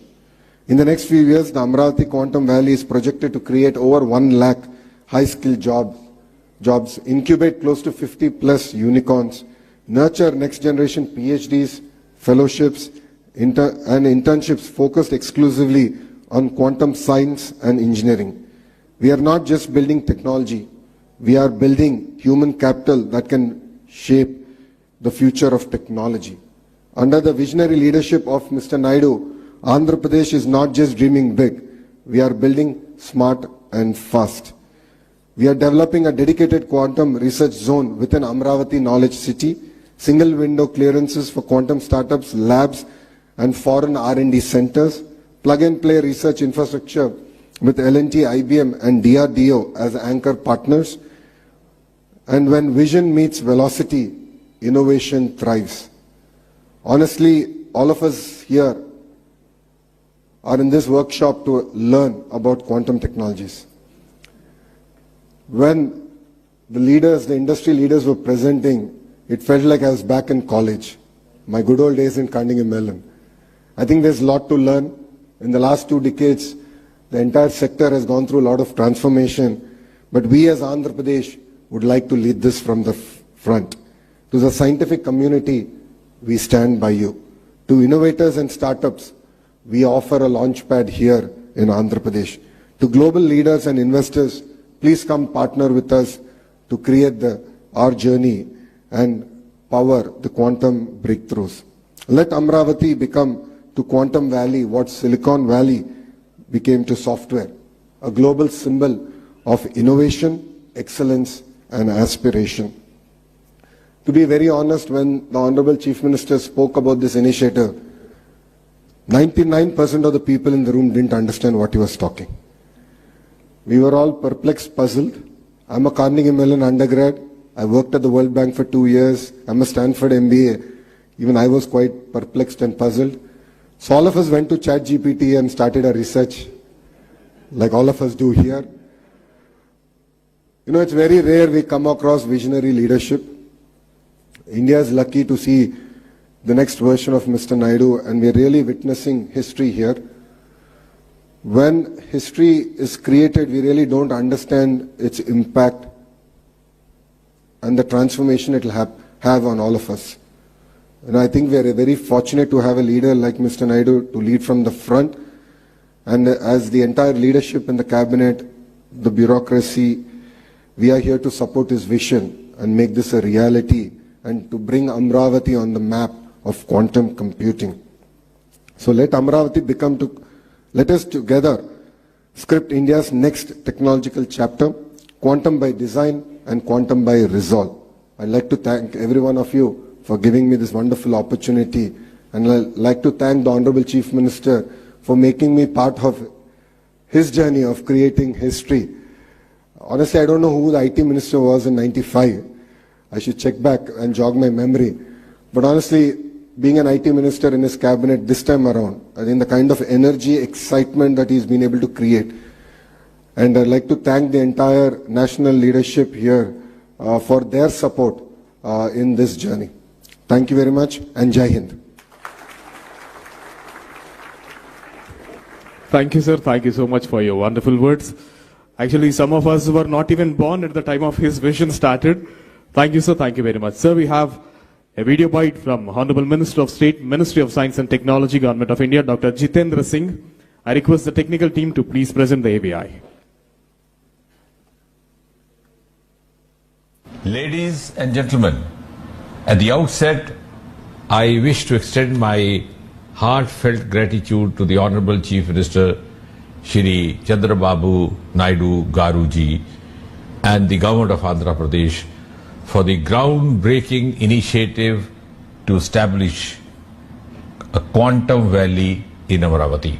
Thank you, Honorable Chief Minister, and congratulations to you and also your government. Friends, the National Quantum Mission, as we all know, is a key pillar in realizing the vision of Honorable Prime Minister with regard to the Atmanirbhar Bharat and also Viksit Bharat 2047. And this mission aims to foster self-reliance and strengthen India's innovative ecosystem, thus boosting global competitiveness and global capacities of India. And may I also add that under the visionary leadership of Honorable Prime Minister Shri Narendra Modi, India is rapidly advancing towards becoming a global leader in quantum technologies and also harnessing its exceptional scientific expertise as well as dynamic entrepreneurial spirit. And therefore this moment today marks a significant leap in India's scientific and innovation journey. The collaboration between the IBM, the Tata Consultancy Stores, the L&T and the government of Andhra Pradesh is not just a technical alliance, it is indeed a strategic investment in the future of India's technological leadership. The Quantum Valley envisaged today is set to house India's largest quantum computer, that is 156-qubit IBM quantum system. 2. It's going to be a landmark moment for all of us. I also extend my congratulations to all the stakeholders, the academic institutions, the R&D labs, the industry partners, the startups, the scientists, researchers, innovators who have all played a pivotal role in shaping India's quantum future.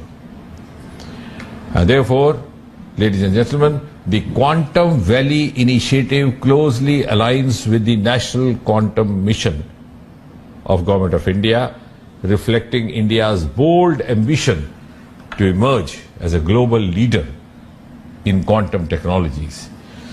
It is one of the 9 missions under Prime Minister's Science, Technology, Innovation Advisory Council, the PM-STAC, representing India's commitment to using advanced science to tackle various challenges and seize leadership in the quantum revolution.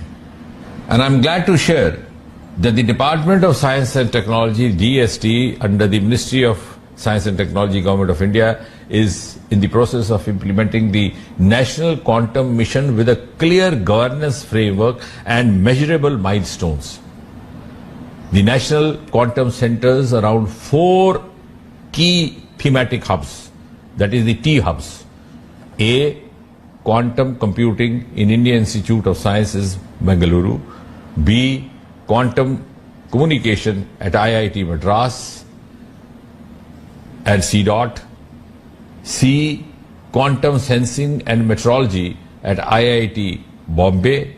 And D, quantum materials and devices at IIT Delhi, thus bringing together as many as 152 researchers from 43 institutions spanning across 17 states and 2 union territories of India. And one of the key strengths of these thematic hubs, or the T hubs, lies in their multidisciplinary approach, thus effectively bridging the gap between the cutting-edge research and the industry needs by fostering technology development, by nurturing skilled human resources, by supporting startups, as well as industry partnerships, and lastly, by also strengthening the international collaborations. The government, ladies and gentlemen, remains deeply committed to empower startups as vital engines of innovation and economic development of India. And therefore, through the National Quantum Mission of the NQM, the targeted support, including funding, infrastructure access, and expert mentorship, has been extended to 8 high-potential startups. And this initiative aims to cultivate a robust ecosystem for quantum-driven innovation, entrepreneurship, and also build bridges between cutting-edge research and practical applications, propelling India's advancements in the field of quantum science. And I'm also glad to share with you that in order to strengthen the capacity building in quantum technologies, the National Quantum Mission, in collaboration with AICTE has developed a comprehensive curriculum for a B.Tech minor in quantum technologies, which would equip students with foundational knowledge and skills in this emerging domain. And therefore, I can say with confidence that India's national quantum mission is also closely aligned with the flagship initiatives such as Make in India, such as Digital India, thus fostering technological self-reliance in critical sectors. And this commitment is reinforced by NQM through awareness programs, through conferences, through brainstorming sessions that actively engage stakeholders across academia, across R&D labs, across industry, across startups, and across the government sections. And before I conclude, ladies and gentlemen, let me make a very earnest call. Let us all unite in our collective endeavor to build a self-reliant and technologically advanced India, echoing the clarion call of Jai Jawan, Jai Kisan, Jai Vigyan, Jai Anusandhan, and embodying the true spirit of Sabka Saath, Sabka Vikas, Sabka Vishwas, Sabka Prayas. The National Quantum Mission stands as a bold stride into the quantum era to define the nation's position as a leader in the area. And therefore, I firmly believe that the quantum valley, which is being planned, would be the springboard for our country to build a sovereign, secure, scalable quantum technology domain. And therefore, on behalf of the Government of India, and also on my own behalf, I extend our full support to this Quantum Valley initiative, and I'm also proud to walk the journey together. Thank you once again. Thank you, Honorable Chief Minister Chandrababu Naidu Garu. My best wishes to all the participants. Jai Hind, Jai Vigyan. We thank Minister for State Jitendra Singh sir for the wonderful AV. Now, ladies and gentlemen, this transformative vision is not an accident of ambition. It is deliberate, focused dream of a leader who once propelled Andhra Pradesh to the forefront of the global IT revolution in 1990s and is now orchestrating its rise as a quantum superpower. We salute and warmly welcome the visionary who dreams a decade ahead, the architect of modern Andhra Pradesh, the man who sees Amaravati not just as the city, but as the beacon of intellect, invention and global impact, our Honorable Chief Minister, Sri Nara Chandrababu Naidu Garu, to give his valuable message.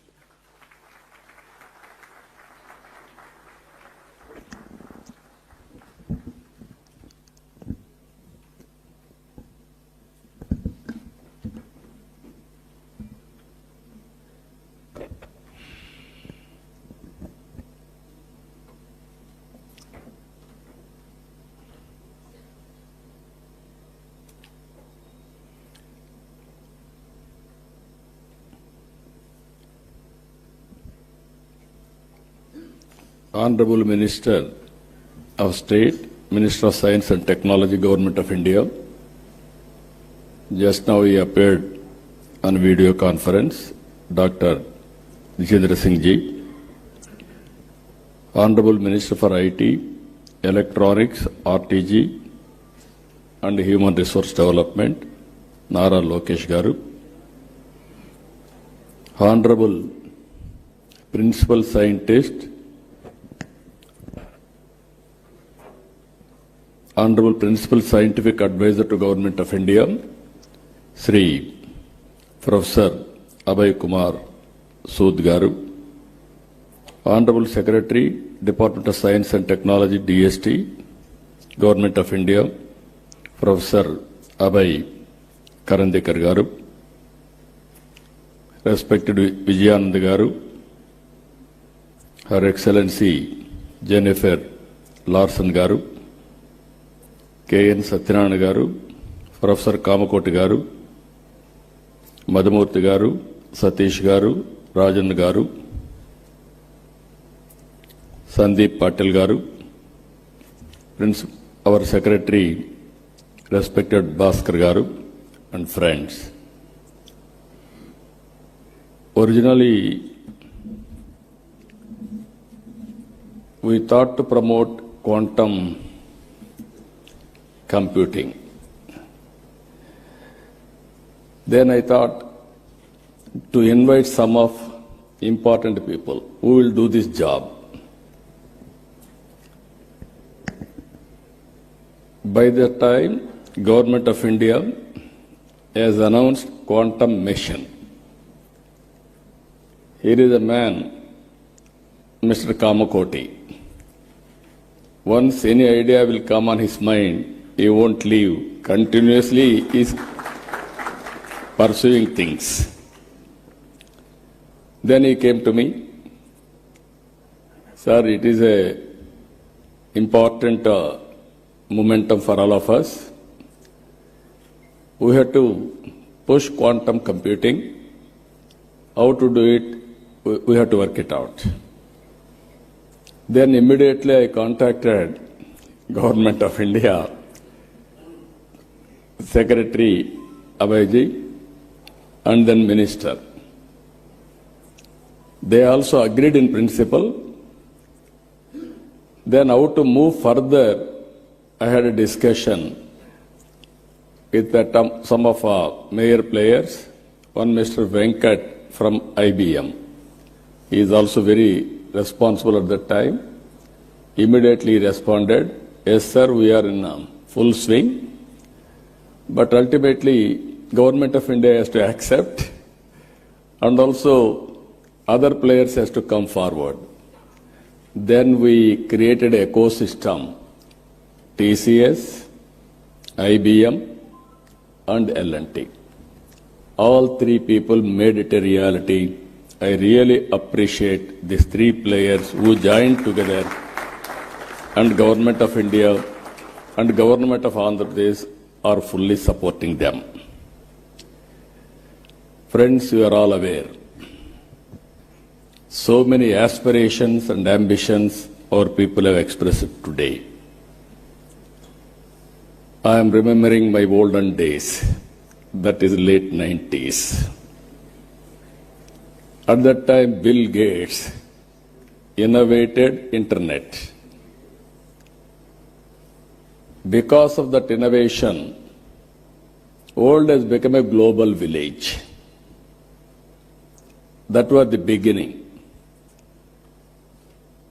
I am following, as Mr. Lokesh has rightly mentioned, I started working for IT when he was 7th class. But I applied information technology in 1983-84, just he was born at that time. So, very inspiringly, I had some vision. Information technology will bring transparency, speediness, accountability, and whatnot, everything. That was the beginning. In India, nobody had a clue how to move forward. First time, I had a meeting with, today quantum computing, at least so many people have come. At that time, only few takers and some. They came, not one meeting, 2-3 meetings, we had a brainstorming. Finally, we thought we have to attempt it. We build one good iconic tower. That is where I called L&T. Even at that time, L&T was a premier organization in construction. I asked them to build high-tech city under PPP model. That was the beginning in India to promote information technology. But by that time, Bangalore and Gurgaon, they are having operations in a big way because of natural growth. Then I promoted ecosystem. Here I am using ecosystem. IT intention alone cannot serve the purpose. I went to America. First of all, I have to study what is IT, what is going to happen in future, all these things. As Chief Minister, first time, went to America. All over the country, I toured all corporate giants. You name anybody, including Microsoft, everybody I met at that time in America, and studied what is the future, and also analyzed and also asked them this showing strength of India. I told only one thing at the time everywhere. Nobody can ignore India. India is very strong in information technology for future. Reason is British people, after giving independence to us, they left English to us. They have taken my Kohinoor diamond also at that time, but they left English to us. Second, Indians are very strong in mathematics. Zero invented by Indian. So that is our strength. This is where I used to promote. Then after 15 days I came back. I started number of engineering colleges. And also I promoted IT education and asking people to educate their children in IT. All these things, starting with iTech City, working with IT promotion in all walks of life. Today I can say very proudly, Hyderabad has become a hub for IT and also all related, not only IT, all futuristic technologies. Highest per capita income in India, contributing Hyderabad 75% income for the state. I can announce proudly, all over the world, every 4 or 3, one is Indian in IT sector. Among Indians, 35% are Telugu community all over the world, including India. Now again I can say one thing, highest per capita income all over the world, you go to any country, America, our Consul General is here. I am proud to say we are serving your country, our people, in a big way. That is where highest per capita income, you go any country, Australia, Africa, or America, everywhere, Indians are earning. All these things happen within 25 years' time. Now I am saying, at that time, iTech City with IT, America is having Silicon Valley. We wanted to create Quantum Valley in India. That is where Andhra Pradesh comes. That is the inspiration. We are having to start Quantum Valley and also quantum computing. As Sandeep Patel has rightly mentioned, people are thinking, what is the use for IT or quantum computing? I don't have any doubt about it. Today, everything is related with technologies. Earlier, we used to send people for war. It is no more relevant. Without technology, no war at all. Technology, knowledge, these are all the future. So to empower our community in all walks of life, we have to go for latest technologies, then only we can empower, otherwise it's impossible. One thing I want to place before you, all of you, India is very strong. For that 3-4 reasons. We started economic reforms late. That was 1991. Even that economic reforms was started by P.V. Narasimha Rao. He is also Telugu bidda from here only, from Andhra Pradesh only. Second advantage for India, 1995 technology evolution. I can say revolution. India took first mover advantage. I am very happy I played some role on that, major role. I remember ecosystem was not conducive at the time. Education, supporting infrastructure and operations, everything. Then I used to fight successive prime ministers, 3 prime ministers, for deregulation of telecommunication sector. Sometimes these are all the pleasant memories we have to remember. At that time, there are 2 public sector companies. One is BSNL, even today that is there. BSNL domestic calls. Another is VSNL international calls. At that time, my son was studying in America, Mr. Lokesh. As Chief Minister, I was not ventured to telephone to him because of heavy bill. Then there will be question and answer in assembly. I have to answer all those things. And also at that time, there was a lightning call. Immediately they had to connect, expected to connect. It used to take 1 week, 7 days. At that time, there were manual exchanges. That operator is supreme. He wanted to give lightning call, he can give. Otherwise, he will avoid. That were the days. I studied all over the world.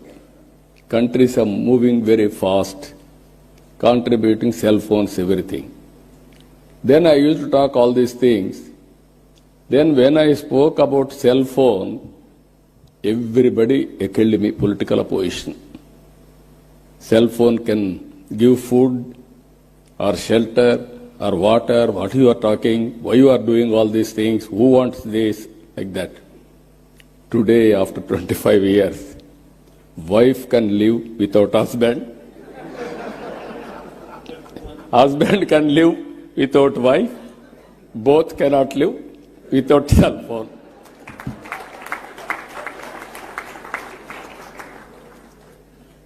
As a matter of fact, it is a weapon for everything. I can work, I can communicate, I can operate, I can do everything. But not everything. That is where reforms has taken place. Third one, technology evolution. Indians are playing major role. Now India is having advantage demographic dividend. This some of you may not understand. Biggest advantage for India, young India. Always youngsters can take risk.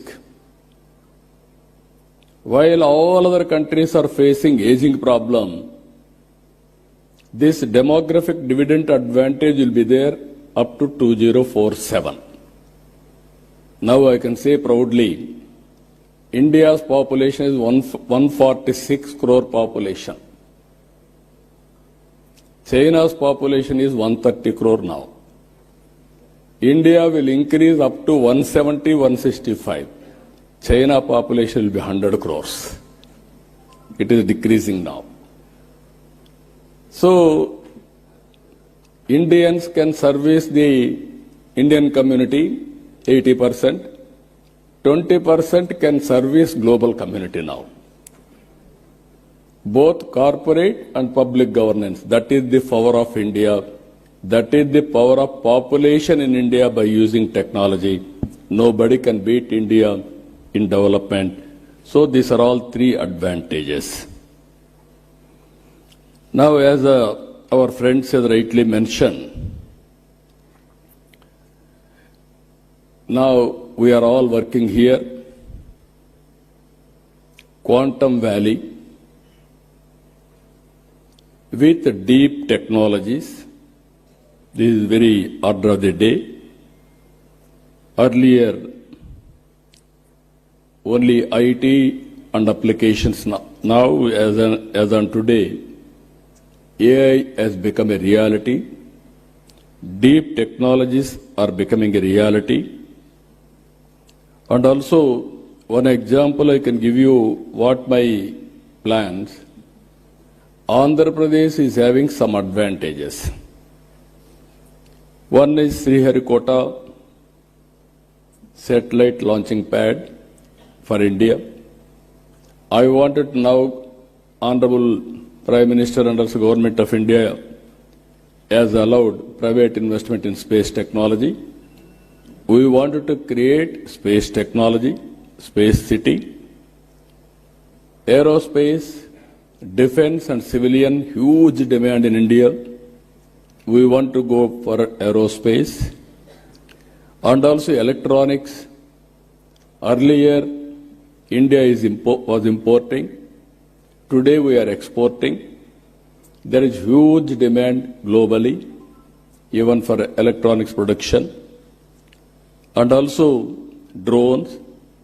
Without drones, nowadays we are all watching, drone is very, very essential to war or otherwise to have civilian applications, so many things. We created a drone city. Automobile, new technologies are emerging, green energy, EV vehicles, everything, there we are working. So, Andhra Pradesh is very strong in green energy. I have seen in my life, there was no phone. Only affluent people, 5-6 villages or in a town, 1 or 2 phones. In 1989, when I started 1978 as MLA, 89 I contested from Kuppam. For the last 9 times I'm winning there. I announced in Kuppam in one public meeting, I am going to bring electronic exchange. Then my opposition criticized me, how he is going to bring electronic exchange. Manual, because we had only 20 phones in the constituency itself. That was the issue now. Everybody in my constituency today, they are having cell phones, smartphones, everybody is operating. Today, if you can see, in my government, all services I wanted to provide through WhatsApp governance. That is what IT Ministry has started. It is going on as on today extremely well. By August 15th, 100% services will be online. Nobody need to come to office. There is one more advantage in this. I can analyze through AI tool what type of complaints, who is complaining, whom they are complaining. Then I can take so many actions. Now here I wanted to request all of you. This is the ecosystem we wanted to create. There, quantum computing is very much needed. As Kamakoti has rightly mentioned, by January 1st, Quantum Computing Center will operate from Amaravati. This is where beginning of Quantum Valley. Then, not only starting with quantum computing, you have to bring ecosystem. We have to bring use cases. He rightly mentioned 100 use cases by August 15th, 2026. That was the beginning only. I wanted to see, as on today, very interestingly, if you can go through, average AI usage. World average 31%. India average 65%. Here, top AI usage, China, India, USA, Europe. I am confident China population will reduce, India population will increase. More AI utilization will be India. That is going to happen very soon. I am 100% confident on that. If you talk all these things, if you see here, 92% of Indian knowledge workers are using AI. Just now, IT Minister rightly mentioned, he had a confusion on quantum computing. Then he asked ChatGPT. Immediately, it has given answer for him. Then no need to shy away, or otherwise, he got answer for that. That is the future now. I'm saying to all my workers, everybody, any doubt, you can go, you can prepare with a ChatGPT, this type of solutions. But ultimately, what I am thinking, for example, in Andhra Pradesh, TCS is our partners, not now, on information technology from the beginning. Now we are working data lake. By integrating all records in Andhra Pradesh with the data, individuals, authentication with Aadhaar, and also family as a unit, and every house is geotagged, and also GPI, GI, and also Government of India programs, Government of Andhra Pradesh programs, and public satisfaction, service delivery, all files online.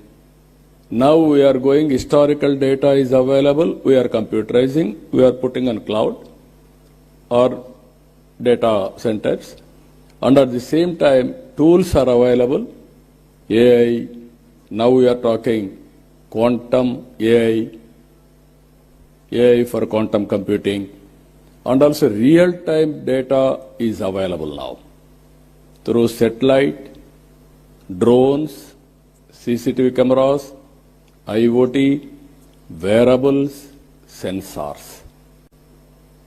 By creating aware, we are getting 42 parameters real time. It may be temperature, humidity, rainfall, thunderbolt prediction, cyclone, cloud burst, soil moisture, groundwater, reservoir water, whatnot, everything. Even pest, crop pattern, prediction of crop yield, so that I can plan it for marketing. If I get all these things, for government, if I link with quantum computing, real time, I can get data, historical data is available, knowledge is available globally, computing with AI, quantum computing. I can communicate real time to the last mile again for execution. That is a game changer for future, either for health, either for agriculture, either for any walks of life. If you can do that, then youngsters are here, startup companies, and also this ecosystem players, huge market, pharma industry. Now they are doing, Suchitra is here, they are doing biotechnology, so much of research, so much of all these things. Now by using quantum computing, we can reduce the time, you can prepare your modules at a cost-effective way. Even personal medicine is not far away. So this is where I am visualizing all these things. So how to go about, all of us has to think in that direction. As our Excellency Jennifer has rightly mentioned, India and America, two big democracies. We have to compete with each other, we have to work together for each other for global good. India and America has to do in that direction. That will go a long way. Even Secretary has rightly mentioned now, they are building ecosystem. He made one comment, I am very happy. He has to prepare very clear targets. Finally, he said, India is not only a participant, we will be a player. From the beginning, I am saying we are becoming a user. Software, we are very strong. But at the same time, products, we are very weak. That is the biggest challenge, sir. I am telling you. You give challenges to our people. They are prepared to go for products. In the initial stage, entrepreneurs, we have to give some leverage. Even some people may fail, but we have to encourage. Then they will be successful. So, in this meeting, I am telling so many people you have seen from the morning, so much of enthusiasm. Now you prepare, quantum computing means not only getting one machine and putting in Amaravati, then you think quantum computer has come, my work is over. No. How to create that ecosystem is important. Today also we had some meetings, all experts. I am only a policy maker. I will protect everybody's interest. If I cannot promote, nobody can promote quantum computing or deep technologies in this country. Fortunately, now we are having a Prime Minister. He is ahead of me. He is always thinking future. Earlier, I have seen so many Prime Ministers, I used to talk to them. Sometimes they used to say, we won't understand why you are making me to suffer. That were the days. Today, if I talk something, Prime Minister will give not only answer, he will give a solution. That is how he is working. We are proud, that's where I am saying always, right time, right leader, right place. That is Honorable Prime Minister Narendra Modi ji. With this, even yesterday was talking to me, now sending people to war, there is no relevance. We have to concentrate on technology. How to use technology and new innovations, that is the order of the day, that is where he is working in the direction. Just now, Ajay Kumar Sood has rightly mentioned, this year, International Year of Quantum Computing by UN, even strategic autonomy, anything for that matter, we have to move in that direction. As he rightly mentioned, imagine quantum satellite. As on today, satellite is giving some advantages. If you go for quantum satellite, then you can imagine how things are going to. It is a matter of, I am very clear, innovation is the order of the day. There are revolutions now in innovations. We are thinking somebody is innovating. That is where I used to say always, earlier, myself,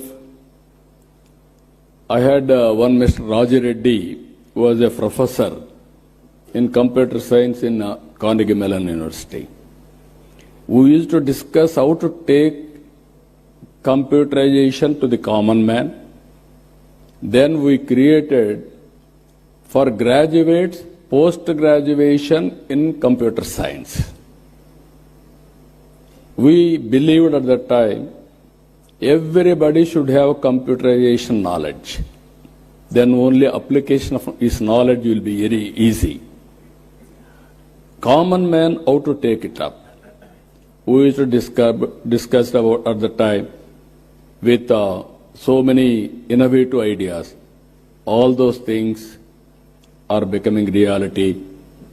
Even language barriers we are able to cross today. My Honorable Minister has rightly mentioned, our IT Minister, he was 7th class at that time when I started IT. He wanted to inquire about a minister. Who is at that time minister? They are ordinary people. One Mr. Raghunath Reddy and also Gopal Krishna Reddy. Graduates, not IT professionals. Now he is Carnegie Mellon University Computer Science Minister background and also Stanford MBA. Both are very good in designation. Now he has to understand IT and apply IT and also use quantum computing and produce outcomes, use cases. That is his responsibility as minister. That is where I am giving a vision now, and also we are giving concepts, vision. He has to get it done now. As Honorable Minister has rightly mentioned, Government of India is committed for a cause through quantum mission, and also Government of Andhra Pradesh has taken lead. He created some hubs, all these things he explained all of us.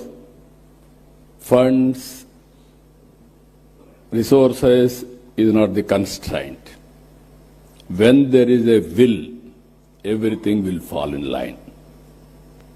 We can create wealth. We can generate revenues. Again, we can spend money. That is how economy will run. So all friends are here. It is a win-win situation. All ecosystem players I am requesting, you join us for this great momentum. I don't have any doubt we will achieve it. But as our friends have mentioned, India should become a player, not a participant. Any ecosystem we have to create. All international companies, I am telling you, if you miss now, you will miss forever. Nobody can venture missing India. It is a happening place, and also no longer if you think we will develop a product, we will market in India. No, you develop a product in India and you use Indian market also and also Indian resources. So with everything, we are having clear vision. We will transform our vision with the support of Government of India. Friends, I am requesting, sky is the limit for innovations. You are thinking somebody is innovating. Essence of time, you have to keep it in mind. Move in the competitive world, then everything is possible. I am very happy by seeing all of you, so much of response. Even our people have stopped at one stage further registrations because room is very full. That is the enthusiasm it has created now. As our people have rightly mentioned, we have created one ecosystem, Ratan Tata Innovation Hub at Amaravati, and also 5 zones, 5 spoke models. We wanted to bring industry to lead, academic institutions as knowledge partner, and also I wanted to promote in a big way every one family, one entrepreneur. Earlier I promoted one family, one IT professional. It has served my purpose. Today I am promoting one family, one entrepreneur. That is especially in a knowledge economy. Working from anywhere, it is not a big issue. Think globally, act globally. Distance is not the constraint. From Vijayawada or remote village in Andhra Pradesh, you start a company, you can serve the global community. That is the for today. That is going to happen for future. With this, for all our endeavors, quantum computing is going to play very crucial role. It will be next level. It won't come below this.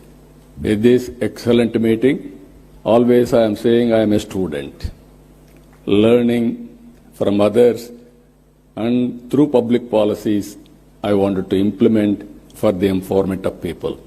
Even today, by sitting here 4 or 5 hours, I am writing everything. I am understanding next level of technologies, how to integrate in my governance. I am very happy. Excellent occasion, very good momentum. Today you are going to declare Amaravati declaration. That declaration will take it up to the logical conclusion. I am assuring you again and again, any hurdles, I will work it out, I will sort it out. But Government of India is here, there won't be any hurdles now. Everything is positive. So, good luck for all of us. Thank you. Excellent day. All of you joined. All giants are here. National, international experts are here. Now everything is possible. Good luck for all of us. Thank you. Thank you one and all. And this vision received a standing ovation from all the investors. Thank you, sir. Thank you so much for the wonderful and inspiring words, sir. Thank you very much, sir. And now I request the Secretary to Government, IT and NC Department, Government of Andhra Pradesh, Sri Bhaskar Katamaneni IAS, sir, to please come forward for the Amaravati draft declaration.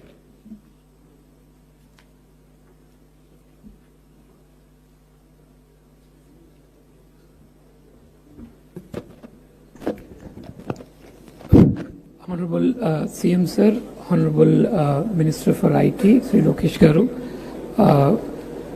Her Excellency, and all the dignitaries on the stage. Sir, morning we started a day little early. From 8 o'clock to 11 o'clock, we had 3 round tables with experts, including experts from the different areas, government officials, our global partners, startups, as well as the academia. All together, we had deliberated on a lot of issues like quantum computing, algorithms, quantum sensing, about quantum communication, capacity building, standards, and also quantum materials and the hardware. After deliberating all these things, we had prepared a short draft declaration based on the deliberation so far. We will read out the declaration, and then as the day progresses, sir, the further sessions also, all the suggestions coming in, all the ideas coming in, will further incorporate, and the final declaration we will be doing at the end of the day, incorporating all the ideas. In your presence, we want to take your guidance also, and a few of the experts would be leaving after this session. So we wanted to take this opportunity to also have their ideas on that. That is the reason we are presenting the draft declaration now, which will further improve during the course of the day to make a final declaration, sir. So I'll read it out, sir. The preamble to the declaration, recognizing the transformative power of quantum technologies to advance computation, secure communication, high precision sensing, and national resilience, and inspired by Amaravati's vision to be India's quantum gateway. So we want to be the quantum gateway for the country, sir, and we want to be the path bearers. So we mentioned the same, and we adopt the following commitments, sir. So the joint commitment, sir, is that we want to create a living lab infrastructure, because these technologies are still evolving and they'll continue to evolve for a few years. So initially, sir, as the first step, we want to create a quantum valley, wants to establish India's largest open quantum test bed, so that a lot of startups and companies can come and start using that. We had put a stiff target of 12 months to start this test bed here.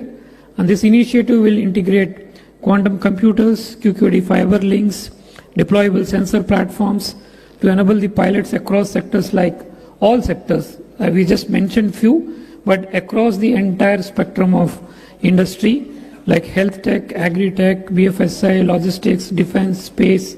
Every sector can come and do their experimentation here.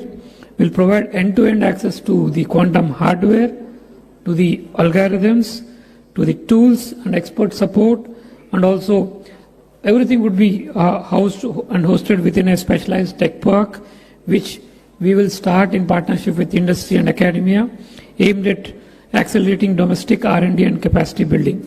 So few targets we have put, sir. By January 1st, 2026, this is your vision, sir. We want to establish the first IBM quantum system within the Amaravati Quantum Valley, which would be, as our Honorable Minister has indicated, would be the first in the South Asia, and that would be our first step. But of course, sir, we will not be putting all our eggs in one basket, and apart from this, all the existing and coming technologies, different technologies also, the computing systems will be put. Currently we have 4 systems which are being pioneered by different organizations. By 2028 we wish to have all the 4 systems, and anything that comes between 2026-28 also, we are very selfish, we want those systems also to come into Amaravati Quantum Valley, sir. And by the time the January 1st, 2026, the quantum system of IBM comes, we want to have at least 100 algorithms to be ready to be started to be used. So we want to fast pace that, keep the algorithms ready to be used on, to be run on the system, sir. By 2028, as you have said, other technologies also would be brought in. We expect that at least a capacity of 1,000 algorithms running in the system. And by 2029, we want to have an effective qubit capacity of around 1,000. So we are running in line, slightly very ambitious compared to the National Quantum Mission targets, but we wish that we can do that, sir. And we also want to focus on indigenous supply chain systems where cryo-electronics, photonic packages, quantum safe chips and control system. Most of the partners and most of the people and speakers felt that last time in the IT revolution somehow we have missed the hardware and the chip ecosystem. And this time we should not do that, and we should ensure that from the computing systems we should also take advantage and build the hardware ecosystem where we are able to manufacture the hardware chips required within the country itself and also export to the other parts of the country, what Taiwan is able to do for the world today in the normal chips which are using processors and all. In terms of quantum chips and quantum hardware, India should become the place, and Amaravati Quantum Valley should become the place where the chips and hardware are designed and manufactured. And regarding talent and capacity building, so we want to establish one Amaravati Quantum Academy in the next year, which from the first year could start training 500 specialists in the quantum technology and ultimately reach a potential of about 5,000 persons who can be trained on different areas of quantum technologies. And then academic enablement, we want the first mover. We want to have 20 universities in AP and about 100 in India. This is in line with the National Quantum Mission targets. Can start the courses in undergrad, postgrad and PhD programs. The timelines we have put to ourselves by about January 1, 2026. The curriculum would be ready. Our state government higher education department is actively completing that part. And by the next year, by 2027, we want to have the courses all started everywhere and then take advantage of. And then we also want to make a place for the startups and the investment. We want to be investment catalyst. Start 1,000 crore dedicated quantum fund where the startups can access the fund and also the infrastructure. And then to support at least 20 quantum hardware startups in the first year, and then reach a number of 100 by 2030. And We'll also provide sandboxes to them. We also want to attract at least 500 million in quantum technology investments by January 1, 2027, and go to a target of $1 billion by January 1, 2029, covering all areas of quantum technologies like chips, sensing, communication, hardware, and other technologies. We want to have a global collaboration. We will work very closely with the National Quantum Mission as a sub-part of the National Quantum Mission, and we will establish a global quantum collaboration council here in Amaravati to harmonize international standards and pursue joint R&D and promote research. And in terms of governance and accountability, we will want to have a multi-stakeholder Amaravati Quantum Valley mission, which is already the work we have started on that, which will have multiple working groups to identify use cases of using quantum technologies different sector. It also publishes transparent dashboard of KPIs each quarter and convene an annual World Quantum Expo, the way it is done in Las Vegas, the way it is done in Taipei. We want to also do an annual program here so that we become the nucleus and catalyst where all the experts from around the world can come, discuss, and showcase their technology, and we can do a lot of collaborations there. Every year from 2027, sir, with your permission, we want to do a Quantum Expo in Amaravati. And if somebody takes the name of Quantum Expo, the name should be synonymous with Amaravati, sir. This has happened with many sectors. We want to do that with Amaravati also, sir. So with your blessings, I think we should be able to do that. 26 onwards, sir. Yes, sir. So 1 year in advance, sir, we'll do that, sir. 26 onwards, we'll start that. And, sir, we call for action from all the stakeholders, government, industry, academia, startups, and global partners to rally behind this declaration, transforming Amaravati into lighthouse for quantum innovation, standards, and inclusive prosperity. Sir, the main line that we are taking is, sir, by 2035, Amaravati aims to be not only India's quantum capital, but also to the world's lighthouse for deep technological progress. Thank you, sir, and thank you all, ladies and gentlemen. Thank you. Thank you, sir. Thank you very much. Hereby, the draft of Amaravati got declared. Now I request Honorable CM, sir, to kindly felicitate distinguished guests. I request Madam H. Jennifer Larson, U.S. Consul General, Hyderabad, to please come forward.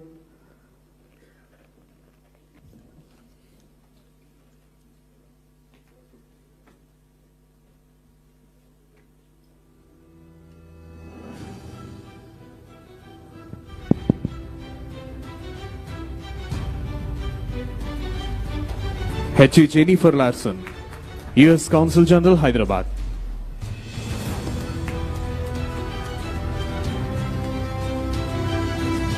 And also Mr. Anil Sharma, Global Head of TCS Co-Innovation Network. Mr. Anil Sharma Garu is requested to please come on to the dais. And the next, Ms. Suchitra E. And next, Ms. Suchitra K. Co-Founder and Joint Managing Director.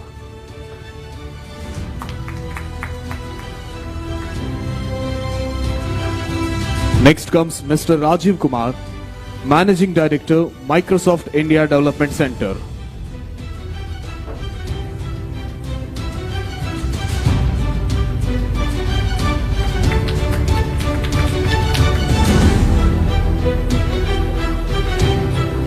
Mr. Rajiv Kumar, Managing Director, Microsoft India Development Center, IDC. And the next comes Mr. Amitabh Ghoshal, Vice President, India Operations, L3 Harris.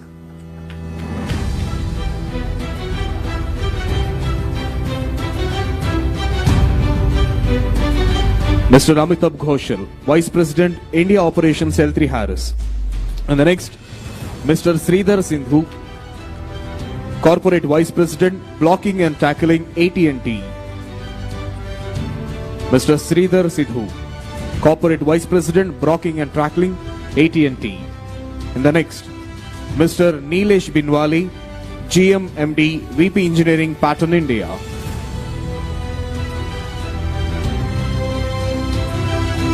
Mr. Neeraj Biniwale, GM MD VP Engineering Pattern India. Next, Mr. Manish Verma, Head India Innovation Center, Warner Bros. Discovery Media.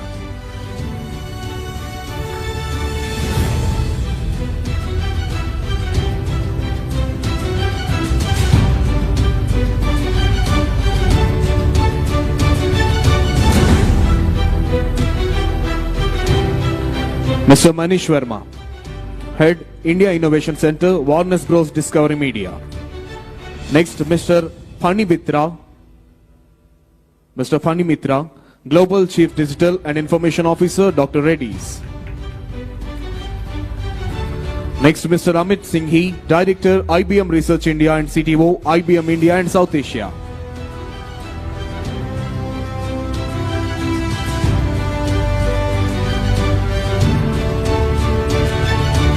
Mr. Amit Singhi, Director, IBM Research India and CTO, IBM India and South Asia. Mr. Rahul Sharma, Managing Director, USIBC. Mr. Rahul Sharma, Managing Director, USIBC.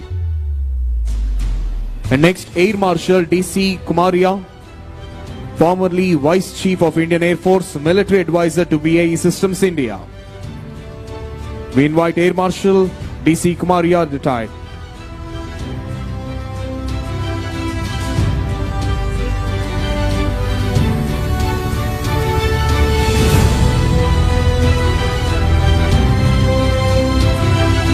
Air Marshal DC Kumaria, sir. And next, Sri Sandeep Patil, Managing Director, IBM India Private Limited.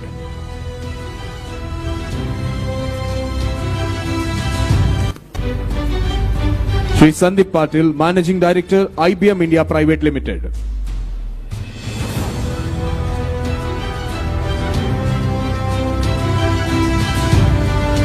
Sri Scott Cowder, Vice President, IBM Quantum Adoption.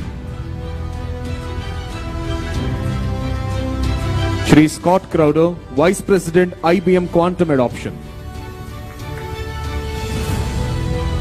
Sri V. Rajanna Garu, President, Technology Software and Services, Tata Consultancy Services Limited.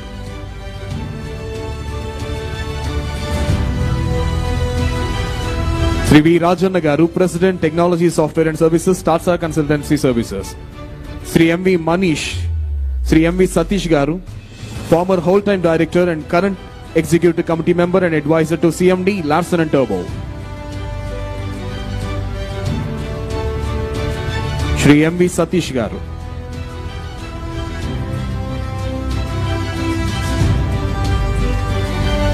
Professor V. Kamakoti Garu, Director, IIT Madras.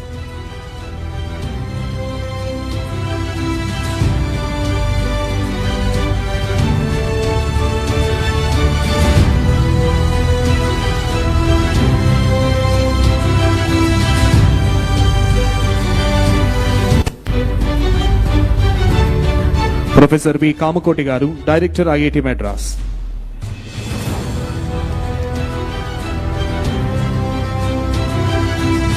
Shri K. N. Satyanarayan Garu, Director, IIT Tirupati. Shri K. N. Satyanarayan Garu, Director, IIT Tirupati.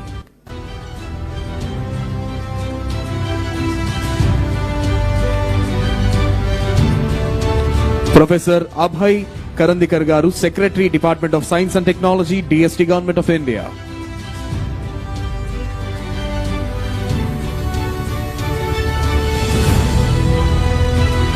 Professor Abhay Karandikar Garu, Secretary, Department of Science and Technology, Government of India.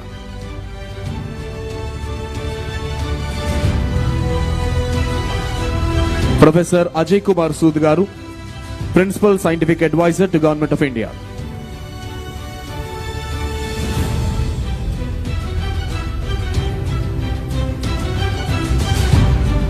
Now I request Sri Kona Sesdar IAS, Secretary to Government, Higher Education Department, Government of Andhra Pradesh, to please propose the vote of thanks.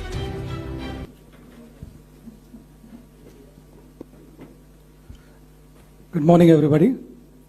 My colleague, Secretary IT Bhaskar, deals with the technology side, and I, as Secretary Education, Skill Development and Training, deal with the academic side.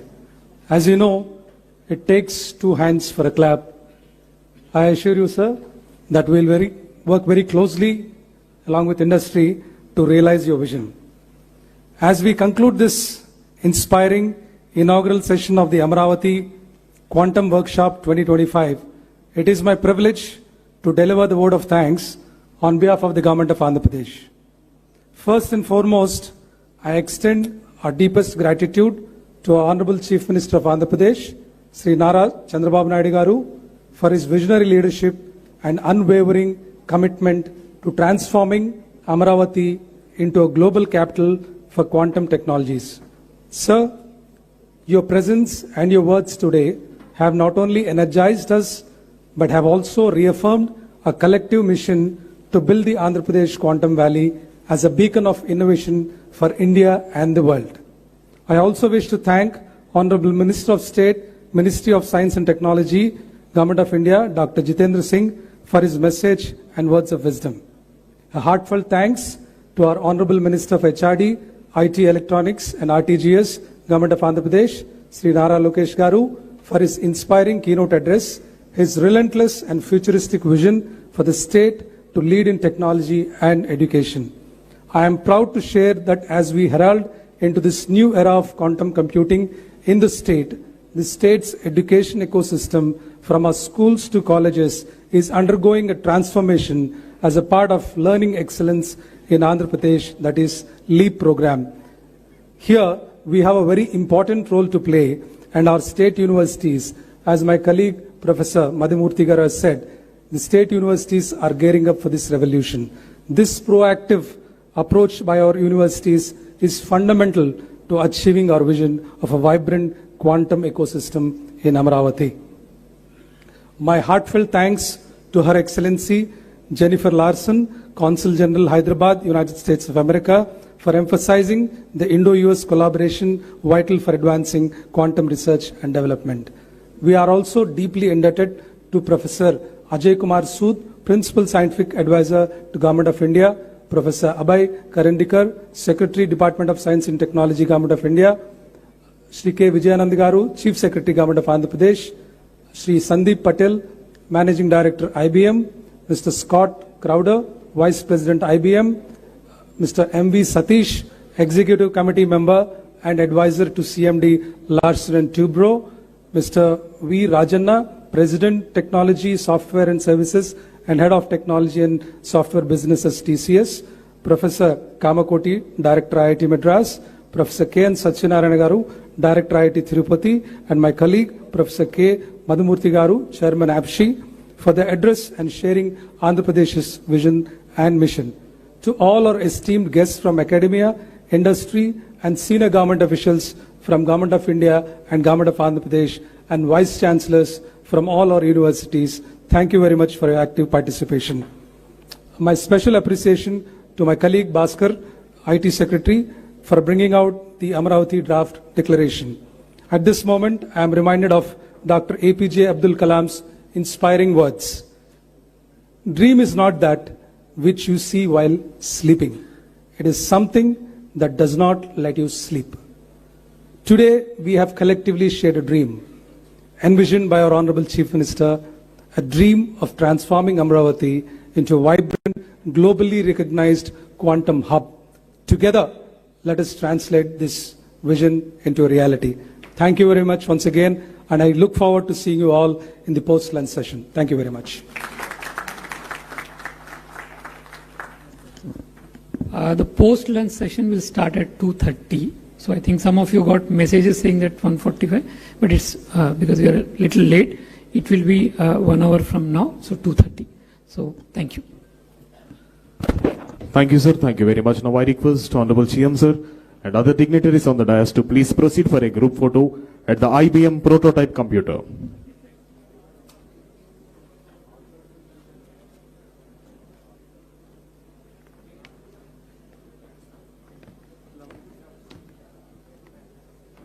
Check.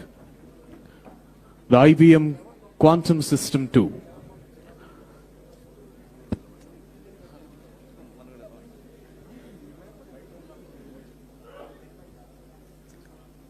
IBM leads the world in quantum computing. Honorable CM, sir, along with the Minister for IT and other dignitaries from various parts of the nation and the world, are having a group picture at the IBM Quantum System 2. The future is here.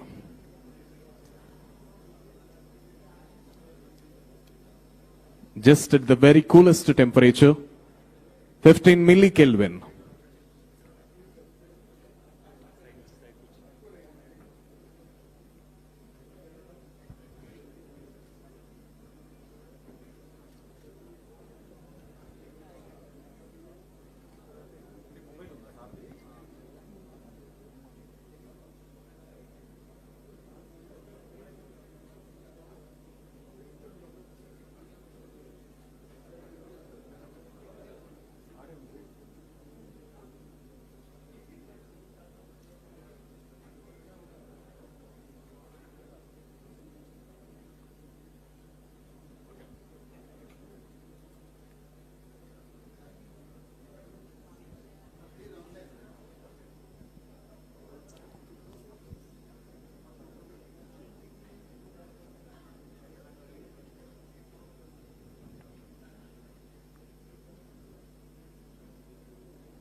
The lunch will be provided at the government.